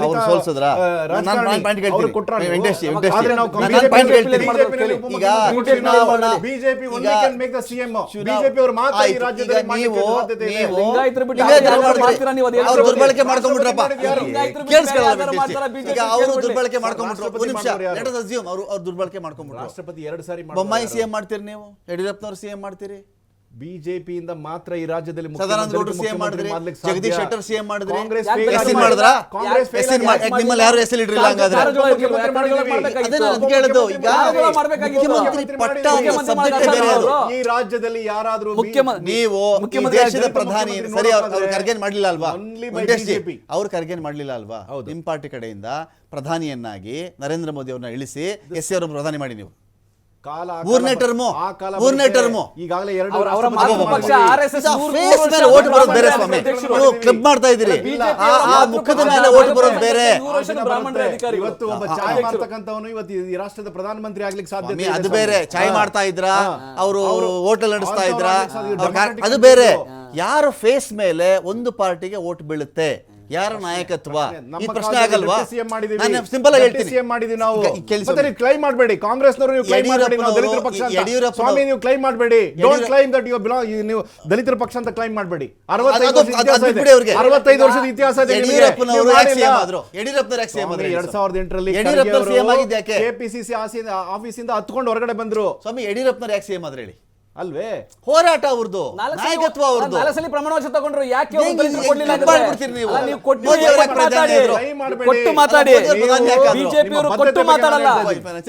ದಾಸೆ ಅವ್ರು ಕೇಳಬೇಕಾಗಿತ್ತು. ಸರ್, ಇಂಥ ಒಂದು ವಿಚಾರಗಳು ಕಾಳಜಿ ಪೂರ್ವಕವಾಗಿ ನಡೀಬೇಕಾಗತ್ತೆ. ಹಾಗಂತೇಳಿ ಸರ್ಕಾರಕ್ಕೆ ಏನೋ ಕಾಳಜಿ ಇರಲಿಲ್ಲ ಅಂತ ಹೇಳಿದ್ರೆ ಈ ವಿಷಯನ ಕೈಗೆತ್ಕೊಳ್ತಾ ಇರಲಿಲ್ಲ. ನಟರಾಜ್ ಗೌಡರು ಹೇಳಿದ್ದು ಆರಂಭಿಕದಲ್ಲಿ ಸ್ವಲ್ಪ ಹಿನ್ನಡೆಗಳಾಗಿರಬಹುದು, ಇದು ತೊಂದರೆ ತೊಡಕುಗಳು ಬಂದಿರಬಹುದು, ಮುಂದಕ್ಕೆ ಮಾಡ್ತೀವಿ ನಾವು ಅಂತ ಹೇಳಿ. ಇಲ್ಲಿ ಮಾಡೋದು ಅಂದರೆ ನಾನು ಟೆಕ್ನಿಕಲಿ ಸರಿ ಮಾಡ್ಕೊಂಡ್ಬಿಡ್ತೀನಿ, ನಾನು ಎಂಟ್ರಿ ಮಾಡಿಸ್ಬಿಡ್ತೀನಿ, ಆ್ಯಪ್ ರಿಪೇರಿ ಮಾಡಿಸ್ಬಿಡ್ತೀನಿ, ನಾನು ಸರ್ವರ್ ಸರಿ ಮಾಡಿಸ್ಬಿಡ್ತೀನಿ, ಇದೊಂದು ಭಾಗ. ಆಗಲೇ ವೆಂಕಟೇಶ್ ಅವರು ಒಂದು ಮಾತು ಹೇಳ್ತಾಯಿದ್ರು, ಈಗ ಅಲ್ಲಿ ರೇಷನ್ ಕಾರ್ಡ್ಗಿಂತ 2 ಜನ ಬೋನಸ್ಸು ಆಫರ್ ಕೊಟ್ಟಿದ್ದಾರೆ ಅಂತ. ಈ ಮನೆಯಲ್ಲಿ ರೇಷನ್ ಕಾರ್ಡ್ಗಿಂತ ಎಷ್ಟೇ ಜನ ಜಾಸ್ತಿ ಇದ್ರೂ ಇಬ್ಬರಿಗೆ ಬೋನಸ್ಸು ಒಂದು ಆಫರ್, ಇಬ್ಬರಿಗೆ ಮಾತ್ರ ಒಂದು ಆಫರ್ ಇದೆ ಅಂತ ಹೇಳಿ. ಇಂಥ ತೊಡಕಿದೆಯಲ್ಲ, ಇದು ಆ ಸಮೀಕ್ಷೆಯ ಒಟ್ಟಂದವನ್ನು ಆ ಸಮೀಕ್ಷೆಯಲ್ಲಿ ನಾವು ಗಮನಿಸಿದಾಗ ಅದರಲ್ಲಿ ಬಹಳ ದೊಡ್ಡ ಹುಳಿಕೆ ಇದೆ ಅಂತ ಆಗ್ಬಿಡುತ್ತೆ. ಒಂದು 10 ಜನ ಇದ್ರಪ್ಪ, 2 ಜನ ರೀ, 10 ಜನದಲ್ಲಿ ಯಾರು ನೀವೇ ಚೂಸ್ ಮಾಡ್ಕೊಳ್ಳಿ ಅಂತ ಹೇಳಿಬಿಟ್ರೆ ಗತಿ ಏನು ಅಂತ ನನ್ನ ಪಾಯಿಂಟ್. ಇಲ್ಲಿ ಸರಿಯಾಗಿರುವಂಥ ಪ್ರಶ್ನೆ ಕೇಳಿದ್ದೀರಾ. ಸುಪ್ರೀಂ ಕೋರ್ಟ್ ಹೇಳಿರುವಂಥದ್ದು ಎಂಫೆರಿಕಲ್ ಡೇಟಾ ಮತ್ತು ಕ್ವಾಂಟಿಫೈಯಬಲ್ ಡೇಟಾ ಅಂತ. ಎಂಫೆರಿಕಲ್ ಡೇಟಾ ಅಂದರೆ ಸತ್ಯ ಏನಿದೆ ಅದನ್ನು ಪರಿಶೀಲನೆ ಮಾಡಿ ಬರ್ಕೊಂಡು ಬರುವಂಥದ್ದು ಅಂತ. ಕ್ವಾಂಟಿಫೈಯಬಲ್ ಡೇಟಾ ಅಂತ ಅಂದರೆ ಅವ್ರ ಸಂಖ್ಯೆಗಳೇನಿದೆ, ಅವ್ರ ಕೆಲಸದಲ್ಲಿ ಎಷ್ಟು ಜನರಿದ್ದಾರೋ, ಮತ್ತು ಅವ್ರಿಗೆ ಆರ್ಥಿಕವಾಗಿ ಎಷ್ಟರ ಮಟ್ಟಿಗೆ ಸಬಲೀಕರಣ ಆಗಿದೆ, ಈ ಒಂದೇ ಒಂದು ನಂಬರ್ಸ್ ಬಗ್ಗೆ ಮಾತ್ರ ಮಾತನಾಡ್ತೀನಿ. ನಾನು ಆವಾಗಲೇ ಒಂದು ಉದಾಹರಣೆ ಕೊಟ್ಟೆ. Is retired joint secretary from government secretariat. ಅವ್ರ ಮನೆಯಲ್ಲಿ 8 ಜನರು ಇದ್ದಾರೆ. ಅವ್ರ ಮನೆಗೆ ಹೋಗಿದ್ದಾರೆ, 2 ಜನರದ್ದು ಮಾತ್ರ ಆ್ಯಪ್ ತಗೊಂತಂತೆ, ಇನ್ನು 6 ಜನರು ಬಿಟ್ಟೋಗಿದ್ದಾರೆ. ಏನು ಅಂತ ಅಂದರೆ ಆ್ಯಪ್ನಲ್ಲಿಲ್ಲ. ಆ್ಯಪ್ ನಮ್ಮ ಜಾತಿನ ನಿರ್ಧಾರ ಮಾಡುವಂಥ ಪರಿಸ್ಥಿತಿ ಬಂದಿದ್ದೀವ ನಾವು, ಅಥವಾ ಹ್ಯೂಮನ್ ಇಂಟೆಲೆಕ್ಟ್ ಅದನ್ನ ನಿರ್ಧಾರ ಮಾಡಬೇಕಾ ಅನ್ನುವಂಥದ್ದು ನನ್ನ ಪ್ರಶ್ನೆ ಮೊದಲನೇದಾಗಿ. ಈ ರೀತಿ ಆಗಿರುವಂಥ ಸಮಸ್ಯೆಗಳು ಇವಾಗ ಆಗೋಗ್ಬಿಟ್ಟಿದೆ. ಅದನ್ನ ಮರುಪರಿಶೀಲನೆ ಮಾಡ್ಕೊಳ್ಬೇಕಾಗಿದೆ ಸರ್ಕಾರ. ಇದಕ್ಕೆ ಕಾರಣ ಈ ಮುಖ್ಯಮಂತ್ರಿಗಳು, ಮಂತ್ರಿಗಳು ಇವ್ರಿಗೆಲ್ಲ ಅಡ್ವೈಸ್ ಮಾಡ್ತಾರಲ್ಲ, ಪ್ರಧಾನ ಕಾರ್ಯದರ್ಶಿಗಳು, ಮುಖ್ಯ ಕಾರ್ಯದರ್ಶಿಗಳು ಮತ್ತು ಕಮಿಷನರ್ ಸೋಷಿಯಲ್ ವೆಲ್ಫೇರ್ ಇಲಾಖೆಯಲ್ಲಿ ಈ ಆ್ಯಪ್ ಹೆಂಗೆ ಡೆವಲಪ್ ಮಾಡಬೇಕು ಅನ್ನುವಂಥ ವೇರ್ವಿತಾಲ್ ಅದರ ಡೀಟೈಲ್ಸ್ನ ಅಲ್ಲಿ ಚರ್ಚೆ ಮಾಡ್ತಾರೆ, ಅದನ್ನ ಡಿಸೈಡ್ ಮಾಡ್ತಾರೆ. ಏನಪ್ಪ ಇದು ಸರಿಯಾಗಿದೆಯಾ ಅಂತ ಮುಖ್ಯಮಂತ್ರಿಗಳು ಕೇಳ್ತಾರೆ. Yes sir, it is right ಅಂತಾರೆ. This is how it is happening. I want a serious review to be made by the chief minister and other minister. ಸರ್ಕಾರದ ಕಡೆಯಿಂದ ಯಾವೆಲ್ಲ ಸೇವೆಗಳಿಗೆ ಅಂತೇಳಿ ಆ್ಯಪ್ಗಳು ಬಂದಿದೆಯೋ, ನೀವು ಸಕಾಲ ಆದರೂ ತಗೊಳ್ಳಿ, ಈ ಖಾತಾ ಆದರೂ ತಗೊಳ್ಳಿ, ಬೇರೆ ಭೂಮಿ ಪ್ರಾಜೆಕ್ಟ್ ತಗೊಳ್ಳಿ, ಯಾವ ತೆಗೆದುಕೊಂಡ್ರೂ ಕೂಡ ಇನಿಷಿಯಲಿ ಈ ಥರ ಸಮಸ್ಯೆಗೆ ಒಳಗಾಗಿದ್ದದ್ದು ನಿಜ. ಹಾಗಂತ ಹಾಗೆ ಉಳ್ಕೊಂಡಿದ್ಯಾ ಅಂತ ಹೇಳಿದ್ರೆ ಬಹಳಷ್ಟು ಬದಲಾವಣೆಯೂ ಆಗಿದೆ. ಆಮೇಲೆ ಅದನ್ನು ಹಾಳು ಮಾಡ್ತಕ್ಕಂಥ ವ್ಯವಸ್ಥೆ ಕೂಡ ಬಂದಿರೋದು ಅಷ್ಟೇ ನಿಜ. ಸೊ ಇಂಥ ಒಂದು ಟ್ರಯಲ್ ಆ್ಯಂಡ್ ಎರರ್ ಆಗಿದೆ. ಆಗಲೇಬಾರ್ದಾಗಿತ್ತು ಅಂತೇನಿಲ್ಲ ಅಲ್ಲ, ಸರಿ ಮಾಡ್ಕೊಳ್ಳಿಕ್ಕೆ ಅವಕಾಶ ಇದೆ ಅಂತಲ್ವ. To err is human, okay, forgiveness is divine.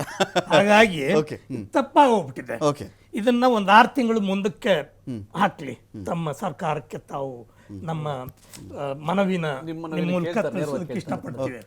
6 ತಿಂಗಳು ಮುಂದಕ್ಕೆ ಹಾಕಿ ಇವಾಗ ಆಗಿರುವಂಥ ತಪ್ಪನ್ನೆಲ್ಲ ಸರಿಪಡಿಸಿ ಆ ಕುಟುಂಬದಲ್ಲಿ ಯಾರೂ ತಪ್ಪಿಸ್ಕೊಳ್ಬಾರ್ದು. ಬೆಂಗಳೂರಿನಂಥ ಮಹಾನಗರದಲ್ಲಿ ಎಲ್ಲ ಫ್ಯಾಮಿಲಿನೂ ಕವರ್ ಮಾಡಬೇಕು. ಈ ರೀತಿಯಾದಂಥ ರೀತಿನಲ್ಲಿ ಮಾಡಿದ್ರೆ ಮಾತ್ರ ಅದು ಸಮಗ್ರವಾದಂಥ ಒಂದು ಸಮೀಕ್ಷೆ ಆಗುತ್ತೆ.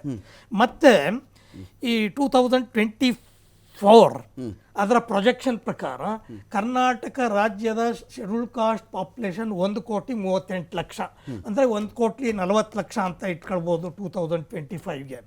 ಇವರು ಎಲ್ಲಾನು ಒಟ್ಟಾರೆಯಾಗಿ ಅದನ್ನ ಕ್ರೋಢೀಕರಿಸಿದಾಗ 1,40,00,000 ಆಸುಪಾಸ್ನಲ್ಲಿ ಬಂದಿಲ್ಲ ಅಂದ್ರೆ ಬಹಳ ಸೀರಿಯಸ್ ಎರರ್ ಆಗಿದೆ ಅಂತ ಅನ್ನುವಂಥ ತೀರ್ಮಾನಕ್ಕೆ ಬರಬೇಕಾಗತ್ತೆ. ಅವಾಗ ಇವ್ರು ಮಾಡಿರುವಂಥದ್ದೆಲ್ಲ ಸುಪ್ರೀಂ ಕೋರ್ಟ್ ಏನು ಹೇಳುತ್ತೆ ಅಂತ ಅಂದ್ರೆ, it is subject to judicial review and it cannot be done as per the whims and whimsically. ಅವ್ರಿಗೆ ಸರ್ಕಾರ ಮನ್ಸಿಗೆ ಬಂದಂಗೆ ಮಾಡಂಗಿಲ್ಲ. ಮತ್ತೆ ಇದೇನಾದರೂ ಹೆಚ್ಚು ಕಡಿಮೆ ಆಯ್ತು ಅಂತ ಜುಡಿಷಿಯಲ್ ರಿವ್ಯೂಗೆ ಒಳಪಟ್ಟಿರುತ್ತೆ ಅಂತ ಅಂದ್ಬಿಟ್ಟು ಈ 1,40,00,000 ಆಸುಪಾಸಿಗೆ ಬಂದಿಲ್ಲ ಅಂದ್ರೆ ತಪ್ಪಾಗುತ್ತೆ. ಅವಾಗ ಯಾರಾದ್ರೂ ಕೋರ್ಟ್ಗೆ ಹೋಯ್ತು ಅಂದ್ರೆ ಇದು ಬಿದ್ದೋಗುತ್ತೆ. ಇದು ನನಗೆ ಇಷ್ಟೆಲ್ಲ ಕಷ್ಟಪಟ್ಟು ಸರ್ಕಾರ ಮಾಡ್ತಾ ಇರುವಂತದ್ರಿಂದ ನನಗೆ ಅಪಾರವಾದಂಥ ಗೌರವ ಇದೆ. ನಮ್ಮ ಮುಖ್ಯಮಂತ್ರಿಗಳು, ಮಂತ್ರಿಗಳು ಇವರೆಲ್ಲ ಕಮಿಟ್ಮೆಂಟ್ ಇದೆ.